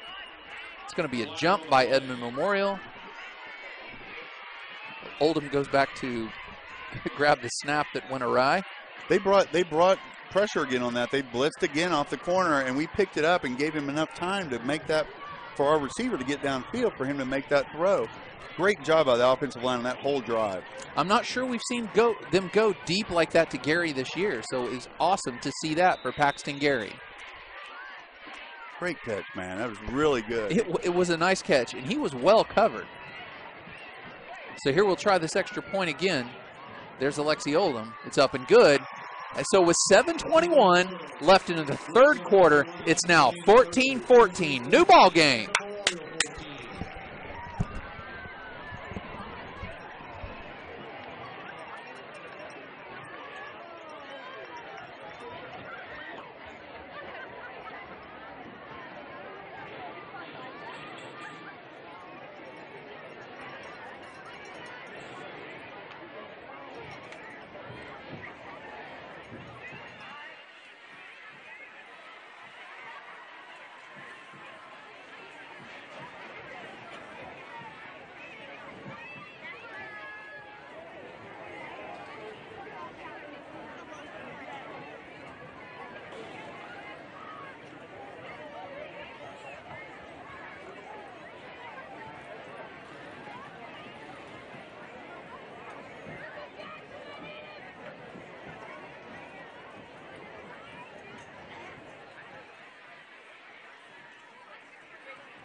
All right, we're back. So with 7:21 left in the third quarter, it's 14-14. New ball game, ladies and gentlemen.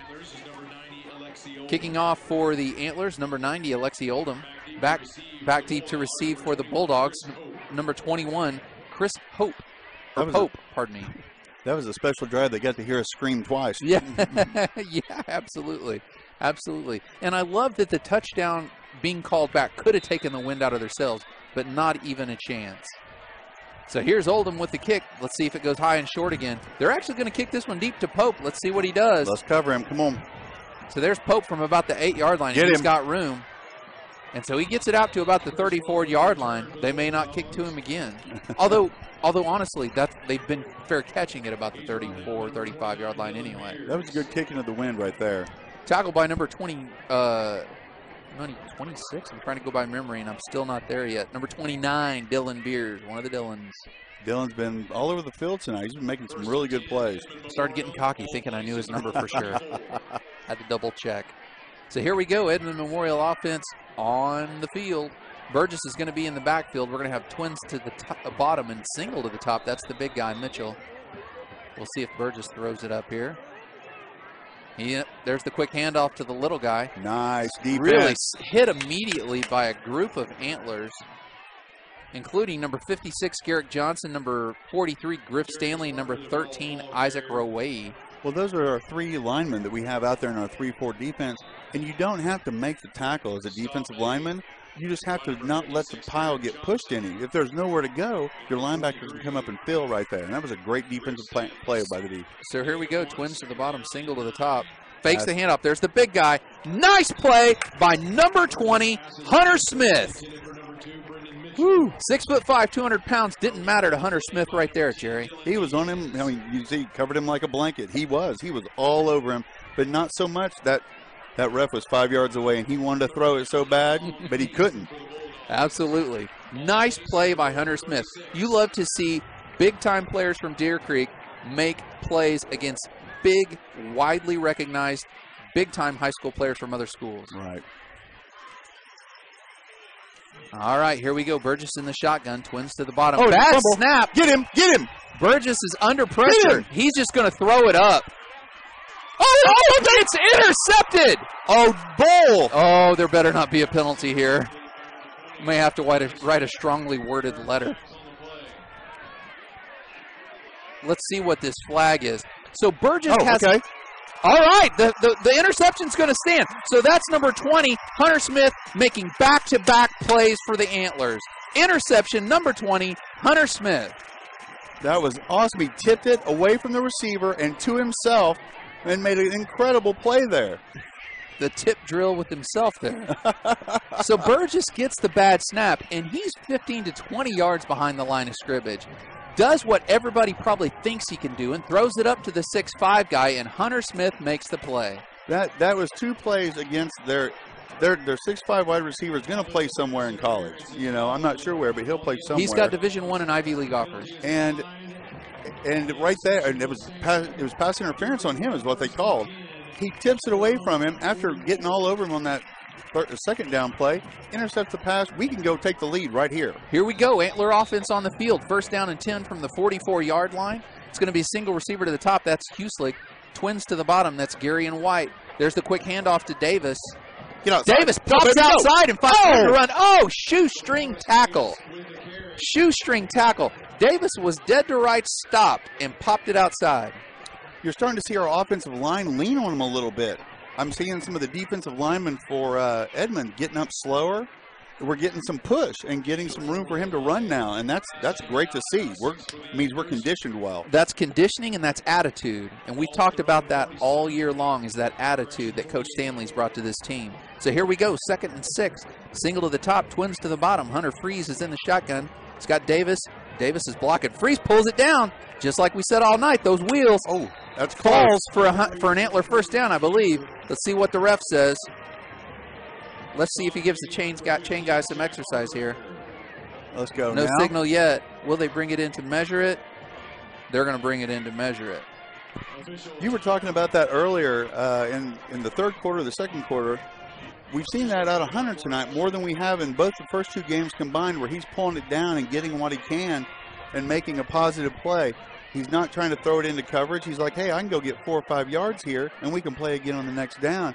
That's something very valuable that Hunter has that we have not used up to this point. That's going to be a first down and 10 for Deer Creek. So here we go. Let's give those chain guys some exercise. Yeah, Hunter Freeze really has been running the ball well. And some of them, I believe, may have been planned runs. Some of them are scrambles. Some of them are, nobody's open, I got to run. But overall, we haven't seen this much running by Hunter Freeze, but boy, he's been successful tonight. He has. And it's not been big 40, 30, 20-yard runs, but they've been real important 5-yard, 7-yard runs. Yes, absolutely. Because they've been, I feel like we've been behind the chains, and those 7-yard runs really help. Twins to the bottom, single to the top. Freeze takes the snap. There's a quick handoff to Davis. He's got just a tad bit of room. Rolls for about 2.5 yards there. We're starting to lean on him a little bit. Absolutely. So that's going to bring up 2nd down and about 7. Nice run by Davis. Davis, not huge in stature, but he's really, really having some nice runs tonight, especially among those big fellas down front. He's a tough kid, and you can see him smell that goal line. You know, I mean, he, on that run that they called back, he smelled that goal line. I mean, and just got there. It was amazing. All right. So here we go. It's going to bring up 2nd down and about 7. Single to the top, twin receivers to the bottom. Timeout. And that's going to be a timeout. So with 4:43 left in the third quarter, it's all tied, 14-14, Deer Creek and Edmond Memorial.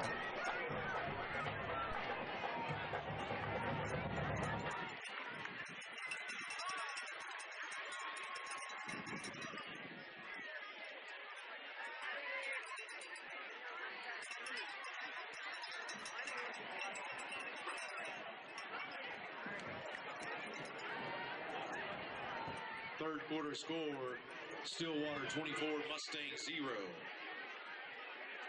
In the third quarter, Norman North 25, Edmond Santa Fe 13.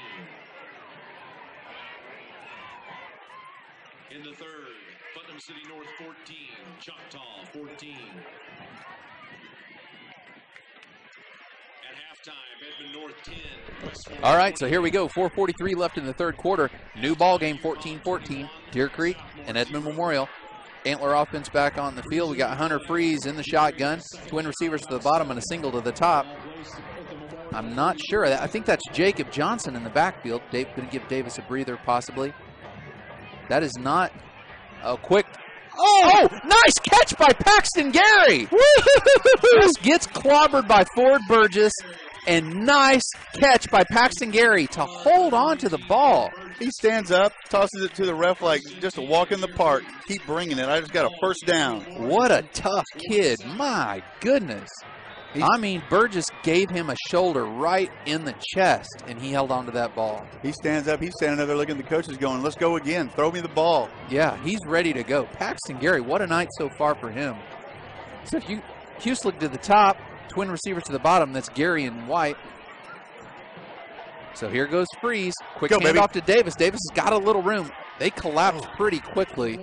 That may be a small gain, but not a big one. Boy, he's quick. Yes. I mean, he's quick.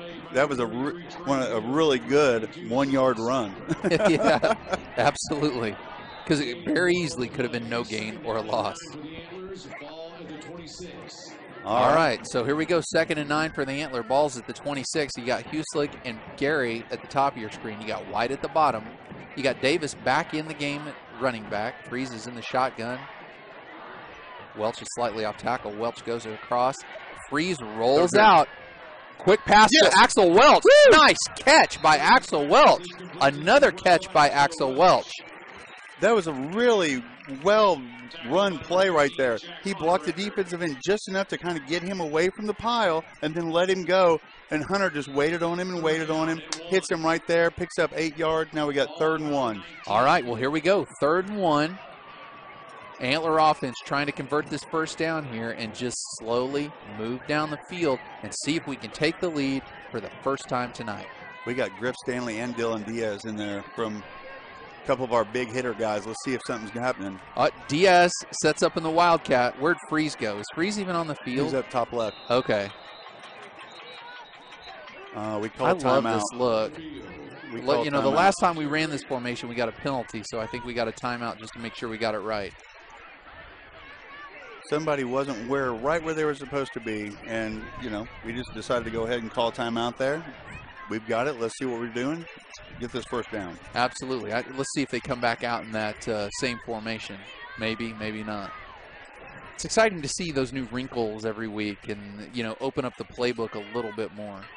One of the things I was looking at a while ago was our offense came over here to the sideline. I believe it was when we called timeout. Previously, seeing about 7 or 8 of our defensive guys up off the bench over there next to the offensive huddle, cheering them on. You know, I mean, this is a full. What I can tell you after watching almost 3 games of football with these guys care about each other. These guys care about doing it together. And I mean, if you have that kind of gel here, these guys can do a lot of things and a lot of really good things. I'm excited for the season. So they're setting up in the exact same formation. Griff Stanley just off the line of scrimmage. Dylan Diaz set up in the Wildcat. Hunter Freeze is set up at the top of your screen. So there's a quick snap to Diaz. Yes. My goodness, Dylan Diaz. That is definitely a first down. I was just getting ready to say, if I was getting the ball, I would be running behind number 43, and he ran right behind Big Griff Stanley, our nose guard, who just plowed it ahead for 8 yards. You want to run up the middle? Here's what we can do. Wow. First down and 10 for the Antlers from the 11-yard line. So Freeze is going to be in the shotgun. Twins to the bottom, single to the top. Freeze is back in the shotgun. Diaz off the field. Quick handoff to Davis. Oh, yeah. Oh. Davis has got some room. Oh. Touchdown, Deer Creek, but what are you? The poor kid, the umpire, threw the flag into the middle of our offensive line, which 99.9% of the time means this thing's coming back again. My monitor is in the way. I couldn't see the flag. I was like, why is Jerry not yelling? This is where Jerry usually yells. Chop block. Chop block. There's one you don't hear every day. I mean, what that is, you know, with one lineman engaged with another lineman inside of the box, someone coming down and hitting that guy that's engaged in the legs below the waist, And that's a very good rule. I mean, yeah, it's a lot of careers. Yeah, a lot of careers have been ended by that when that used to be legal.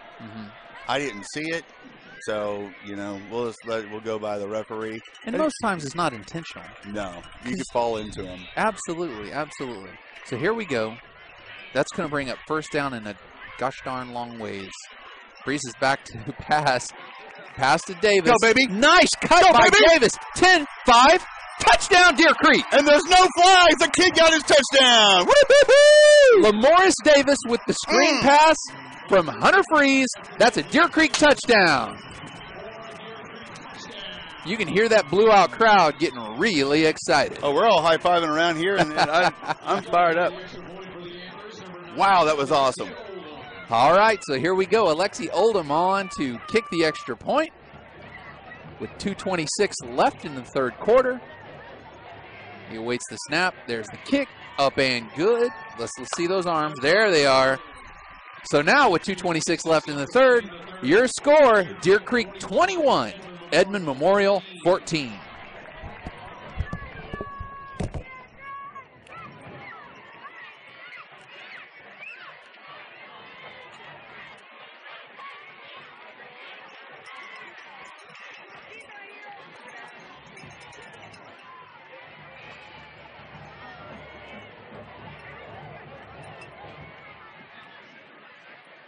Third quarter score, Midwest City 21, Del City 6.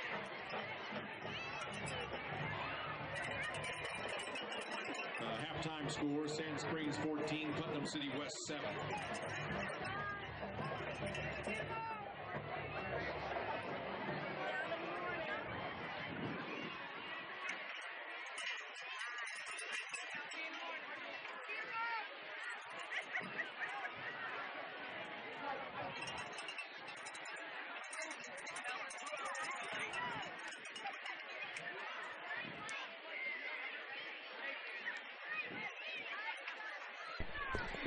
What a series by Deer Creek to take the lead in this ball game. That's 14 unanswered points into the wind since halftime. That's exactly right. Alexi Oldham's going to be kicking off for the Antlers. Chris Pope back deep to receive for the Bulldogs. We'll see if they go high or they go deep or they go both. So here's Oldham back to kick. You can hear some of those cowbells out there. You can. High and short. Fair catch by the receiver Emmons. That was a really good. That's what I was saying on that last. That's a pooch kick to about the 28-yard line. In high school, that's a great job right there. Really nice kick. I think their deep guy, Pope, has got a little bit of, as Pat Jones would say, juice. He's got a little juice. So I think I'm fine with kicking to that guy every single time and let him fair catch it. All right, defense, you've had some time over here to get fired up. Let's go out here and stop him, get the ball back. Bulldog offense comes out on the field.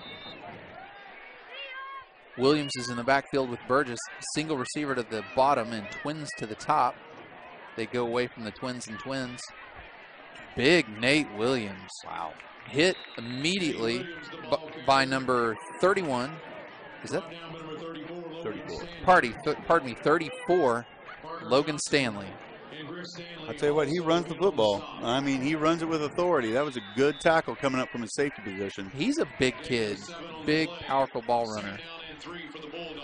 I see him out there. He's kind of struggling for wind, making some movements. I think they may have got him right in the gut. So here we go. Burgess takes the snap. Quick pass out to Emmons, the wide receiver. Holding. Tackled, knocked out of bounds by number 23, Jacob Johnson. Ooh. Oh. That's 15 yards right there. Throw the flag. If a coach and a player have to restrain your player, that could be a flag. After throwing a half-hearted punch and then throwing the ball at our player, they've been very open about calling penalties tonight. I would like to see 15 right there. Yeah, it's a little weird. It's an emotional game, and I love playing with emotion, but you don't. If you call it on us, call it on them. Absolutely. So here we go. Twins to the bottom, single to the top. Burgess in the shotgun. Low snap. Gets the handoff off to the big guy, Williams. Tackled for a short gain. Isaac Roway, Dylan Beers in on the tackle. You know, I for just a moment forgot a lot of these kids have played against each other since they were in second grade. Yeah. With Edmond and Deer Creek, and you know, I mean, when we came over, we had Edmond and Deer Creek kids, so these guys have known each other for a long time. Absolutely, they start in YMCA or DCO ball or whatever the case may be. So here's Burgess with the quick pass to number. Oh, nice pass breakup by number 18, Aaron Ray. Pardon me. He sold out on that. If he doesn't knock that down, he could still be running. Yeah. That was a being confident in your ability play right there. What a nice play. Yeah, frankly, I was a little nervous there. I was too. Great play. I mean, he caught his arm at the last moment and flipped that ball up in the air and ripped it out. Nice job by Aaron Ray. Come on, D. So here we go. Single to the bottom, twins to the top. Burgess in the shotgun, rolls out to his right. There's a long pass for the big guy. Ooh, yeah, I was a little worried about that. Dag nabbit. Honestly, I think he tripped and fell. And we fell over him. Yeah, I think Hunter Smith basically tripped. Then he fell on the receiver's legs. That got the automatic flag. Right. And that was a pass play that had no chance of succeeding. That was just one of those unlucky kind of plays. He'd have had to have been 7-5 to catch that. All right. Dag nabbit. That's all right. We got 50 seconds left here in the third. We're up by a touchdown. 21-14, Deer Creek leads. We want to send a big thank you out to TriLink. TriLink has been over here at the Blue Out tonight in the little prairie on the plains here. And they've cooked over 700 hot dogs to hand out to those Deer Creek fans, members of the Booster Club, that bought the Blue Out shirts. So we want to thank TriLink for coming to Deer Creek tonight and cooking hot dogs till they're cross-eyed. They're still cooking. I can see the fire. Here we go. Burgess rolls out to his right. Long pass. Oh, just overthrows the wide receiver Emmons. So he doesn't catch it, so we won't have a ball to throw this time. That was a very well-ran route. I mean, they roll out to the right, and he throws it back on a post coming back to the middle. That was a really good play. Got a little lucky with him overthrowing there. We did. He had a step on the corner there, but you're right. Luckily, he overthrows that. So here we go. 2nd and 10. Burgess in the shotgun. He's got one of the little backs in the, well, no, I think that's the big one. I think that's Williams. And there's the quick handoff to Williams. Stacked up by the Antlers. Small gain, maybe 3 yards. Tackled by number 56, Garrick Johnson, and number 10, Dylan Diaz. Members of that sophomore class at Deer Creek, we expect big things from them over the next 3 years. They're showing it to us already. So that's going to bring up 3rd down and 7. Burgess is going to be in the shotgun. We're going to have 2 receivers to the bottom. We're going to have a single to the top. That's the big guy, Mitchell. The big back is in the backfield with Burgess there. Burgess under pressure by Dylan Diaz. Tries to make a move. And is brought down for a loss. That's Dylan Diaz and Isaac Roway. Nope, pardon me. Yep, that's right. Dylan Diaz and Isaac Roway. That's a way to end the third quarter right there. That's absolutely a huge stop right there. He had plenty of time to throw the ball, but our defensive backs were covering so well, he had nowhere to go with it. He tried to make a nice shifty move to evade Diaz's pursuit. Didn't work. Yeah, and the crowd rises and cheers on the defense. Absolutely. What a perfect way to end the third quarter. 21-14 Deer Creek at the end of the third.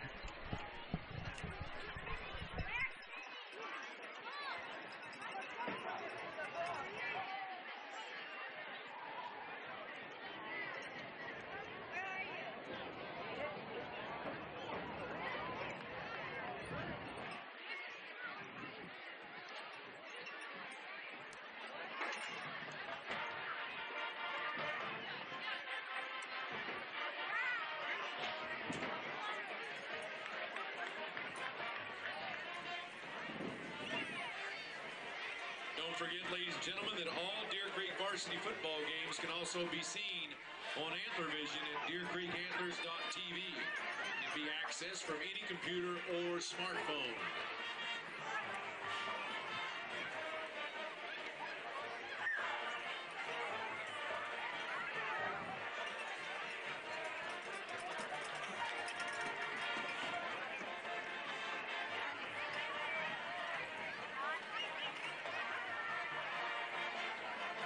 punt formation to start the fourth quarter for the Bulldogs, number 36, Parker Renault.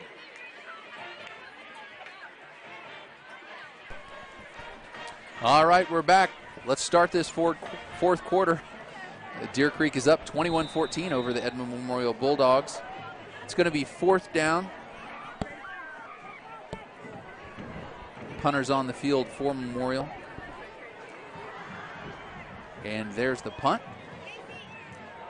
Shanks it just a tad. Gets a nice Edmond Memorial bounce. Diaz is back to receive. He's not going near that thing. Poison, as they used to say in the league. So the third quarter, we're playing into the wind. We're down 14-7. We have to kick them the ball to start the third quarter.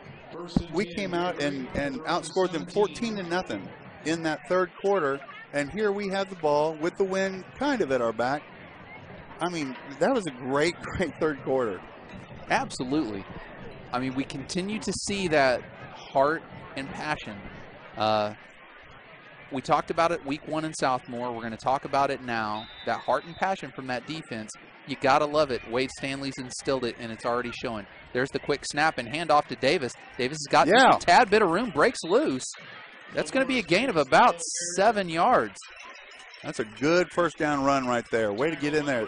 That offensive line was pushing out and pushing. They've been, this second half, they've been pushing on the bigger Edmond defensive line. Absolutely. So it's going to bring up 2nd down and 3. We're going to have White to the bottom of your screen. Paxton Gary in the slot.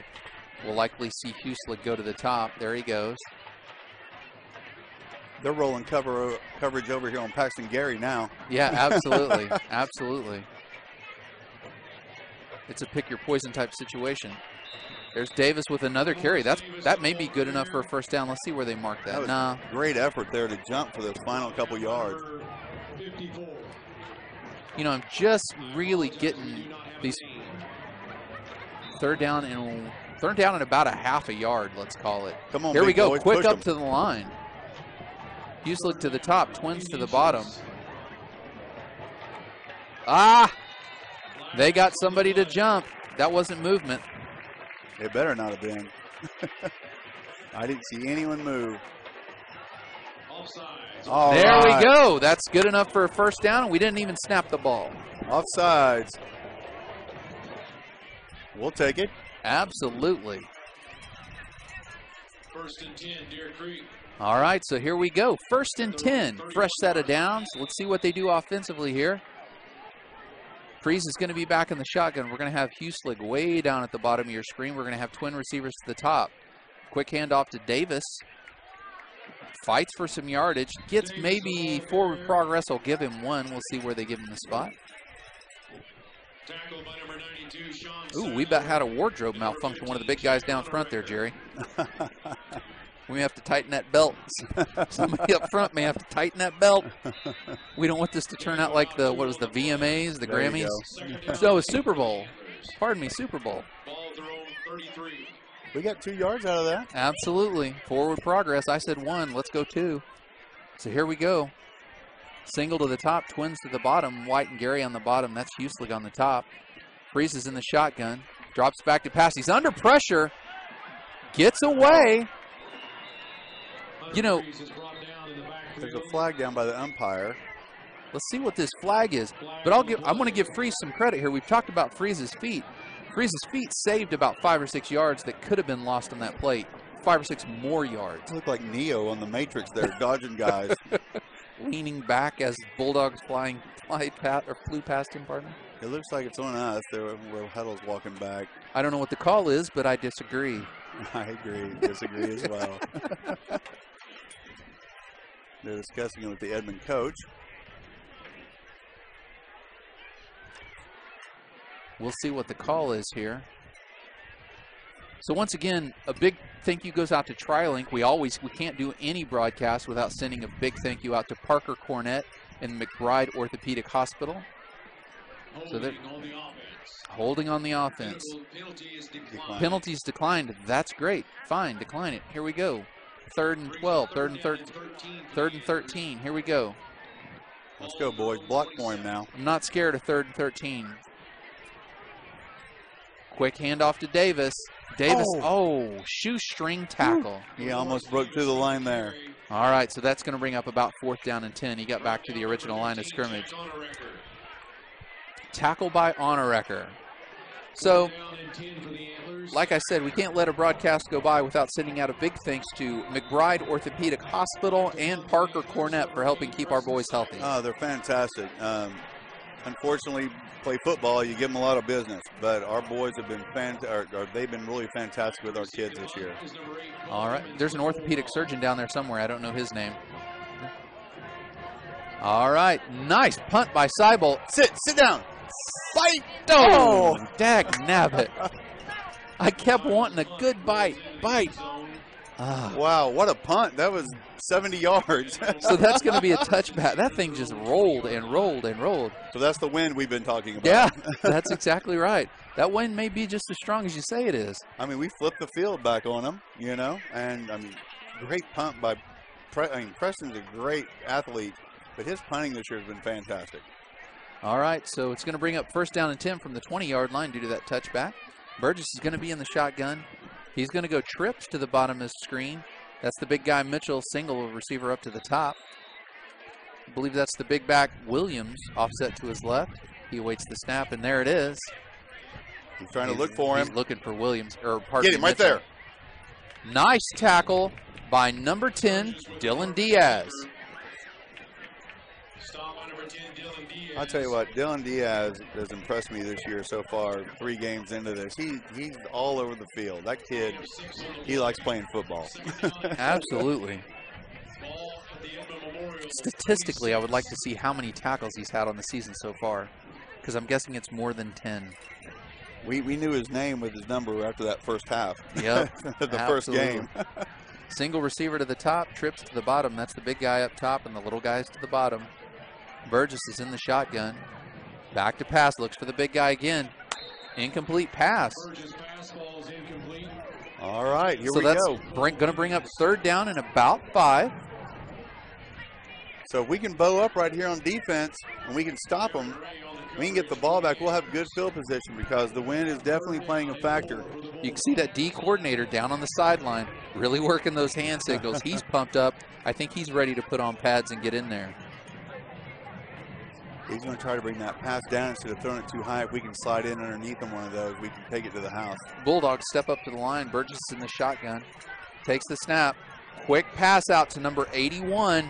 Oh, right. Absolutely. Nice tackle. Jacob Johnson and number 41, Parker Johnson, on the tackle. There's a flag down thrown from the deep judge, the back judge here. Let's see what this it flag has to be holding on their receiver out there blocking. Holding. All right. All right.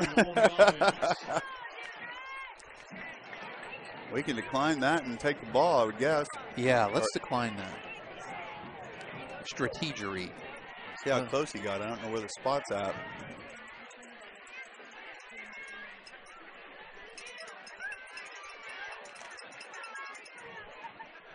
So we've been thanking people here over the last few minutes. We've thanked TriLink for the hot dogs. We've thanked McBride Orthopedic Hospital and Parker Cornett for the care that she gives our boys. We also want to send a big thank you out to all the Deer Creek fans. This place is covered up with the special Deer Creek Blue Out shirt. I mean, there's a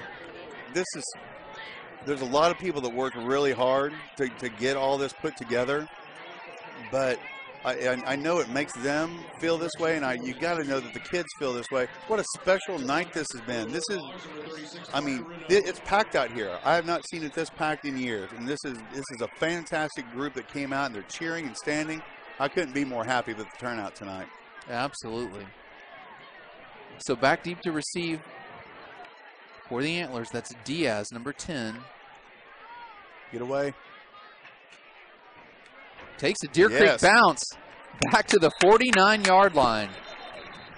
Nice Deer Creek bounce back to the 49-yard line. So that'll bring up 1st down and 10 for Deer Creek from their own 49. 7:34 left in the 4th quarter.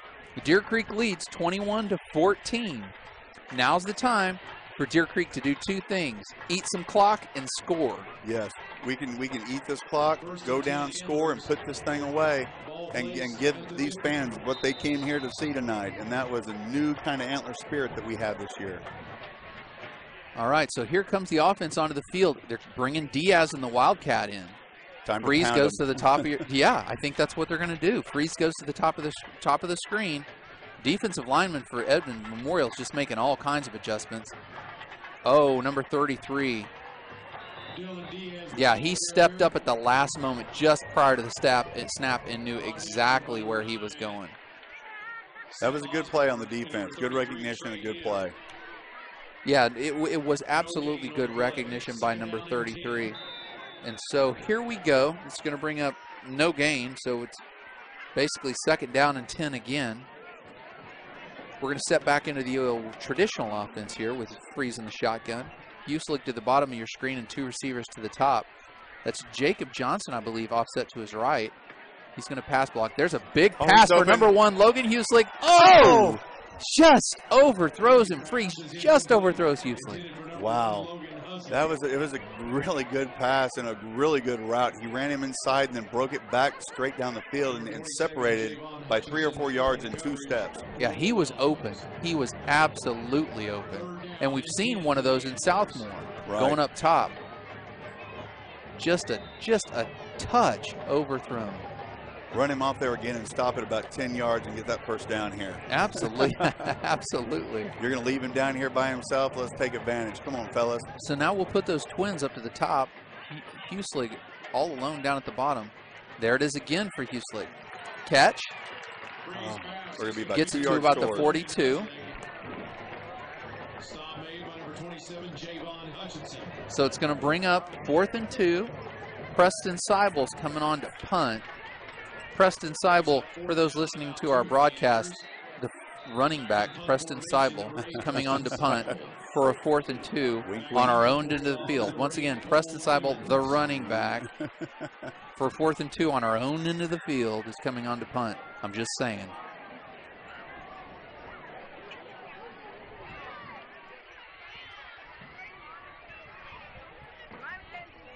Oh, that is a nice punt. Fair catch called by Emmons. Okay, ball! Ball's on the ground! It's recovered by number 41, Parker Johnson! Woo-hoo-hoo-hoo-hoo! Oh, yeah! No, pardon me. Credit. Number 21, Jace Edwards. Sorry, Parker. Atta boy. Way to be on it. Way to go, Creek. Good job, fellas. That punt hung up in the air so long with that backspin that he just kept hanging there. And you know, as a returner, that scares you. And we got closer and closer. He heard the footsteps. Oh, he did. And it just popped. He tried to catch it on his pads, and that's what happens. And we were down there covering it. Great job. We have to put this in the end zone right now and take it from him right now. All right, well, here we go. So Deer Creek Antler offense back on the field. Freeze goes to the top of the screen. They're going to the Wildcat again. Here we go. Come on, line, pound them. There's Diaz. Get outside. Go, baby. That's going to be forward progress. Is going to give him a gain of about 3. No flags on the play. Clock continues to run. It's at 5:29 here in the 4th quarter. Deer Creek leading 21-14, and they're driving to score again. Well, this is really exciting. Diaz comes off. You know, Diaz is going to pass out of that formation eventually. Oh, yeah. I mean, we haven't seen him do it, but with watching him do everything else, I'm guessing he can throw the ball too. Absolutely. I probably master the obvious there, but he's going to pass out of that eventually. So here we go. Freeze is in the shotgun. Huselig's on the top of your screen. Twin receivers to the bottom. Freeze keeps it. Go, Hunter. Nice move by Hunter Freeze. He has one of the D linemen from Memorial had him dead to rights in the backfield. Freeze's feet have been a story in this game. That's another one of those runs that doesn't show up for positive yards on the stat sheet, but that was a very positive play to get back to the line of scrimmage. So it's going to bring up 3rd down and 7 from about the 10-yard line. So we can still get a first down here. Uselig goes to the top of your screen. Gary's in the slot. White's on the bottom. Jacob Johnson is to Freeze's left. There's the snap. Handoff to Jacob Johnson, who's met immediately in the backfield for a loss. Jacob Johnson, the ball carrier.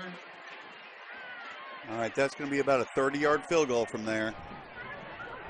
So Deer Creek Special Teams is going to come onto the field. This is a big, big kick. Number 90, Alexi Oldham, is going to set up for the field goal. In to attempt the field goal, number 90, Alexi Oldham. Man, as great as that turnover was, we just couldn't get anything going offensively there. So here we go. Oldham with the kick. It's up. That's good. Great kick. Fantastic. So that makes your score 24-14 with 3 minutes and 30 seconds left in the fourth quarter. Edmond, Memorial, 14.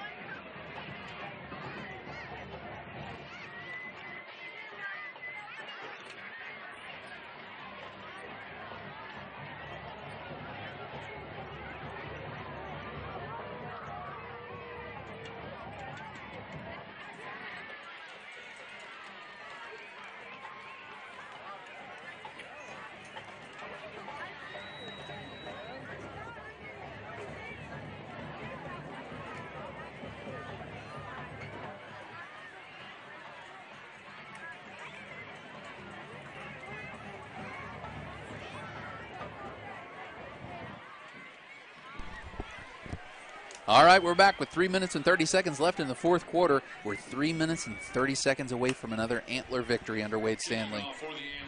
I don't even know why they give me a chair in here.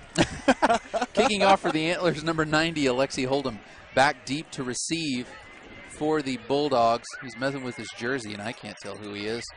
Let's call him number 21, Chris Pope. My compadre next door says it is number 21, Chris Pope. Ball falls off the tee, just an indication of the wind Jerry's been talking about all night long.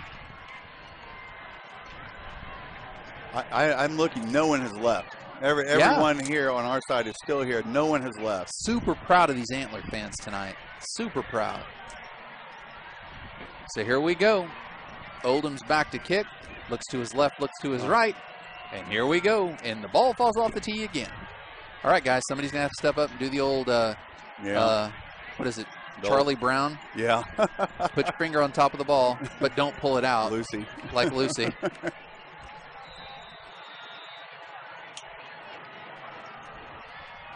Oldham's back to kick. And there goes the ball again. Guys, somebody's going to have to step up. There we go. Here we go. Number 3 is coming up. Cade Carter. Good on you, Cade Carter. Here we go. And here's Alexi Oldham. There's the kick. Nice. And there's the end zone. That's big kick. My goodness, that was off the field. The wind's blowing much harder. We may hit a person just getting a hot dog. That was quite a kick. I'll tell you what, we've been up here in the wind, and I'll just say it, Deer Creek's, our facilities are awesome, but the press box isn't the biggest press box we've seen.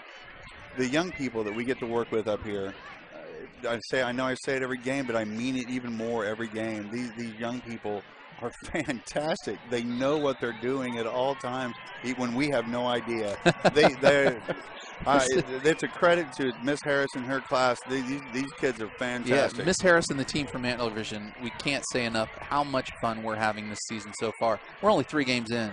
There's a quick pass by Burgess to the big guy, Mitchell, on the edge. Mitchell really tries to get physical on the edge. Number 20, Hunter Smith, brings him down anyway. Hunter says, okay, I can get physical too.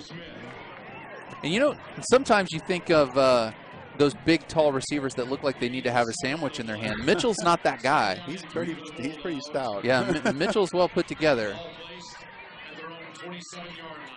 So here we go. Burgess back in the shotgun, looking at his wrist for the play. 2 to the top, 2 to the bottom.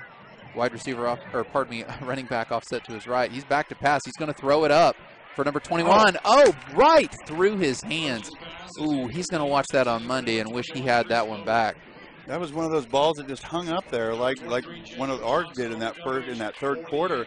It seemed to hang there for a long time. I think he got a little jittery waiting for it to come down. That was number 21, Chris Pope, the guy that he's got a little juice, and he's going to wish he had that one back because it was right between his hands. My goodness. So here we go, 3rd down and 3. Burgess in the shotgun, twins to the top and bottom. Bobbles the snap. Get him. There's Isaac.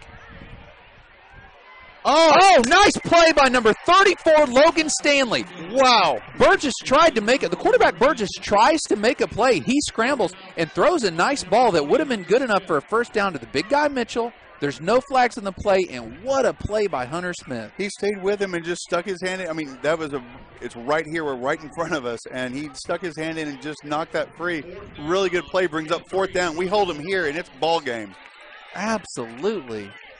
What a play by Hunter Smith. Hunter Smith is having himself a whale of a game against a top 100 player in the state. Boy, the crowd's going crazy. Get your hands up. Knock it down. Burgess back to pass. He's being chased by Garrett Johnson. Garrett Johnson almost had him. Burgess has got some room to move now, but it's not going to be able to. Logan Stanley. Oh, my gosh. Logan Stanley will make him want to reconsider the next time he wants to lower his shoulder. Oh, wow. What a great job by the team. Look at them all jumping on each other down there. I mean, and listen to the crowd. This is just fantastic. What a play. Oh, look at him. They're all jumping on him. He's like, oh, yeah. Oh, good on you, Logan. Oh, Burgess tried to turn the corner, lower his shoulder, and Logan Stanley said, I don't think so. Oh, wow. Let's run the clock out here and get some more points. It was interesting to see because he hit him, and Burgess maintained his feet, but immediately went back 3 yards. There's Freeze. Quick handoff to Jacob Johnson. Yeah. He's got some room to run. Nice gain on 1st down by your running back, Jacob Johnson. I'll tell you what, I talked about it a little bit. That offensive line is really leaning on them in the second half. We have your center, Ethan Renner. Right guard, Cole Kelly. Left guard, Aaron Corbin. He's a sophomore. Right tackle, Daxton Byers. And left tackle, Tyler Boynton. They're enjoying playing this second half. Those linemen love this. They're leaning on these guys and pushing them back. Absolutely. So here we go. Single receiver to the top. That's Huselig. Gary in the slot and White in the bottom. Freeze in the shotgun. Quick handoff to Jacob Johnson. Jacob Johnson's immediately hit but continues to gain yardage. That's some great fight right there. Jacob Johnson, kind of a change up from Davis, maybe a slight bit more physical. All right, 2 minutes and 11 seconds left here in the 4th quarter. Timeout. It's going to be timeout, Edmond Memorial. So with 2:11 left in the 4th quarter, it's 24 Deer Creek, 14 Edmond Memorial. Charles Rimple, please report to the concession stand.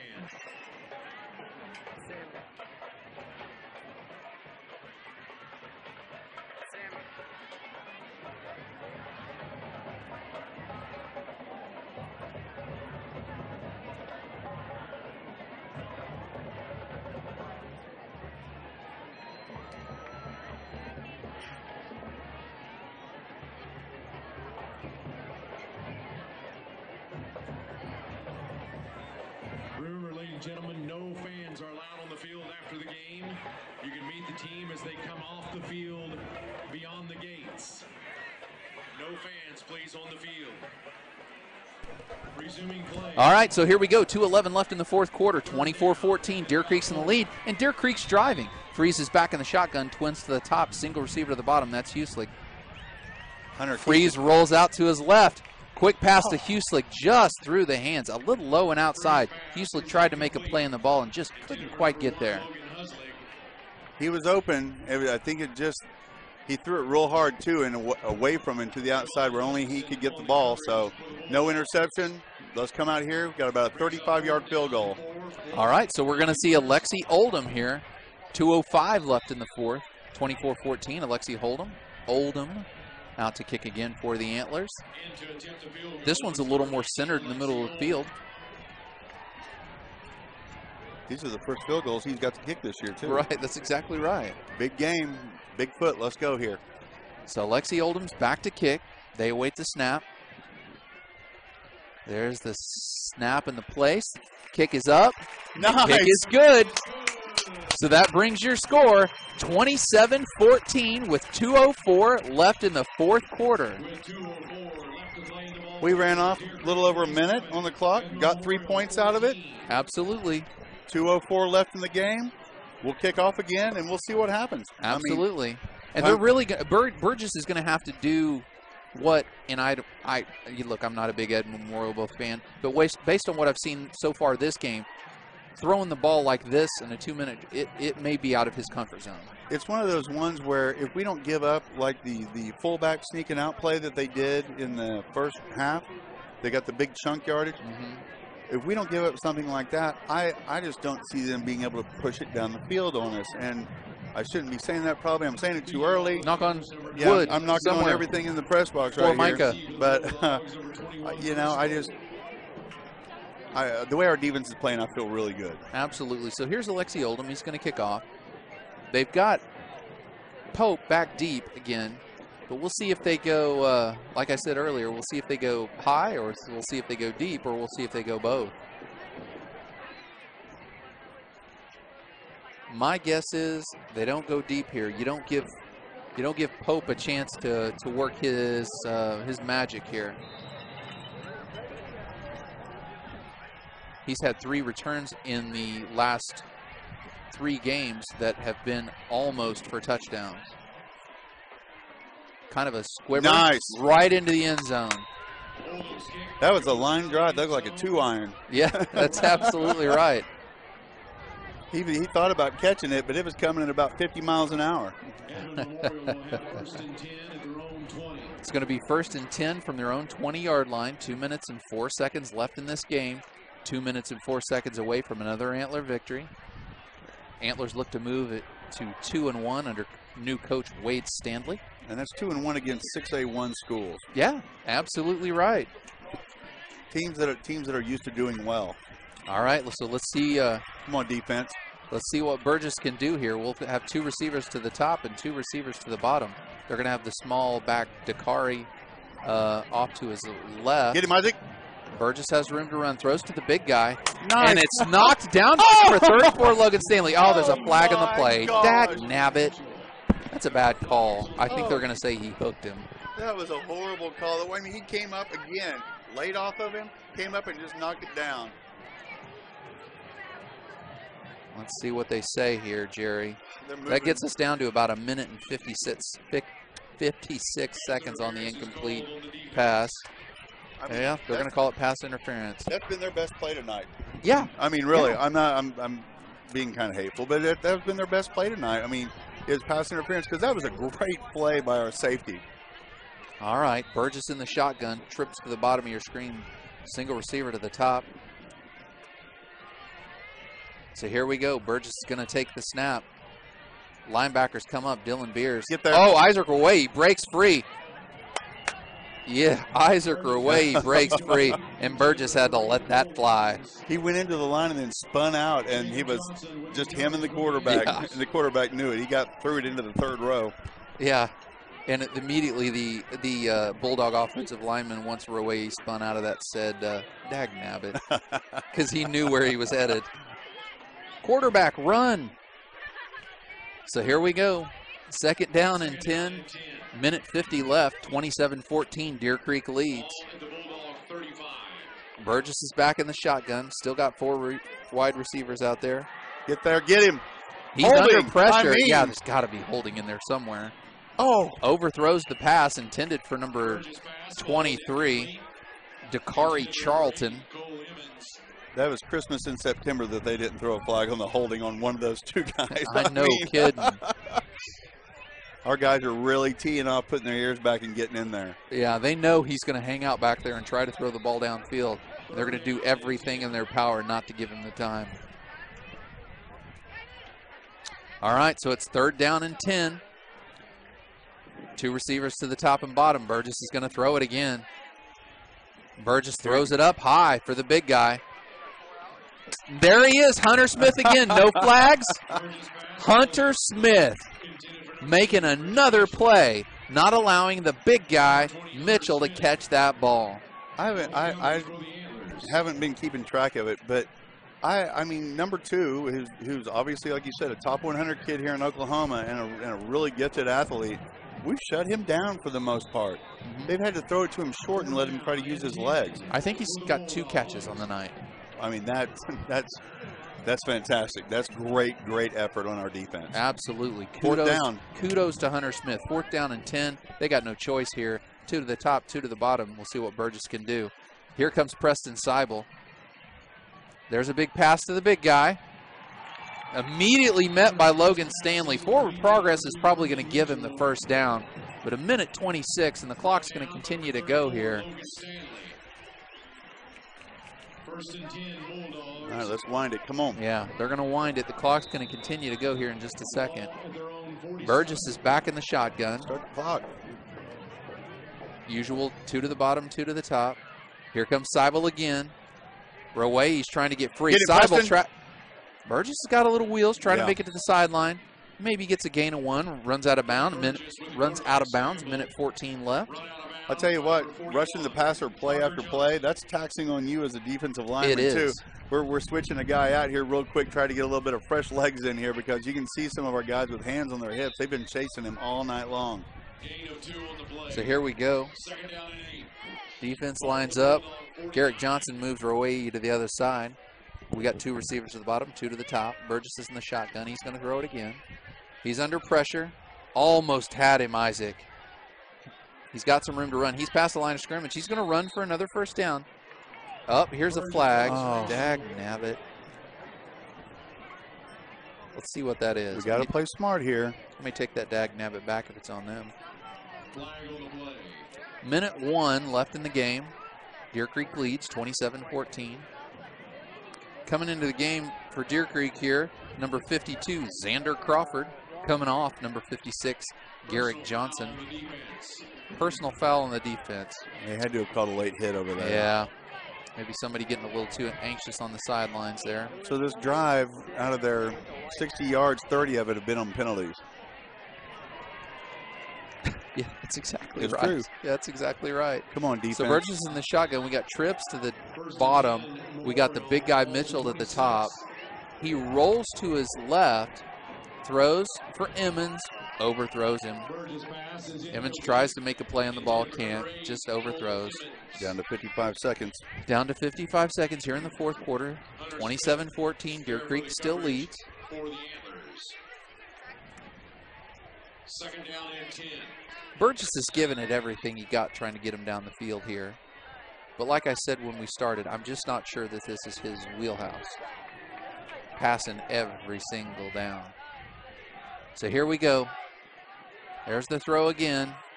Oh! Up, in and out of the hands of the big guy. Hunter Smith on the coverage. Mitchell throws his hands up like he should have had that one, and he's probably right. He probably should have had that one. But Hunter Smith again on the coverage. He was right there ready to take him down had he made that catch. We're still on the edge of our seats over here, but the Deer Creek student body, as they're going down to wait for the team over there, they're assured we're going to win. 50 seconds left. They're waiting for their boys to come over there. All right, here we go, guys. Wind it. Wind that clock. Let's get it going. Burgess is back in the shotgun. 50 seconds left.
couple players that definitely played fantastic.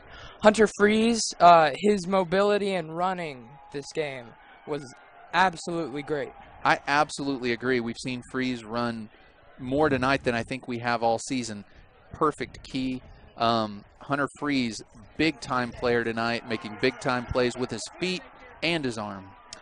Also, a guy that I don't know if he's going to get the credit he deserves, but Preston Seibel, the punter, he kicked his heart out. Absolutely, he sure did. You know, and we keep talking about Preston making great punts, getting us good field position, or, you know, reversing the field, so to speak. And I think the thing that we keep an eye on, we know Preston's a running back. My dad would have called him a hoss. He's a big old boy. Sooner or later, he's going to pull that down and run.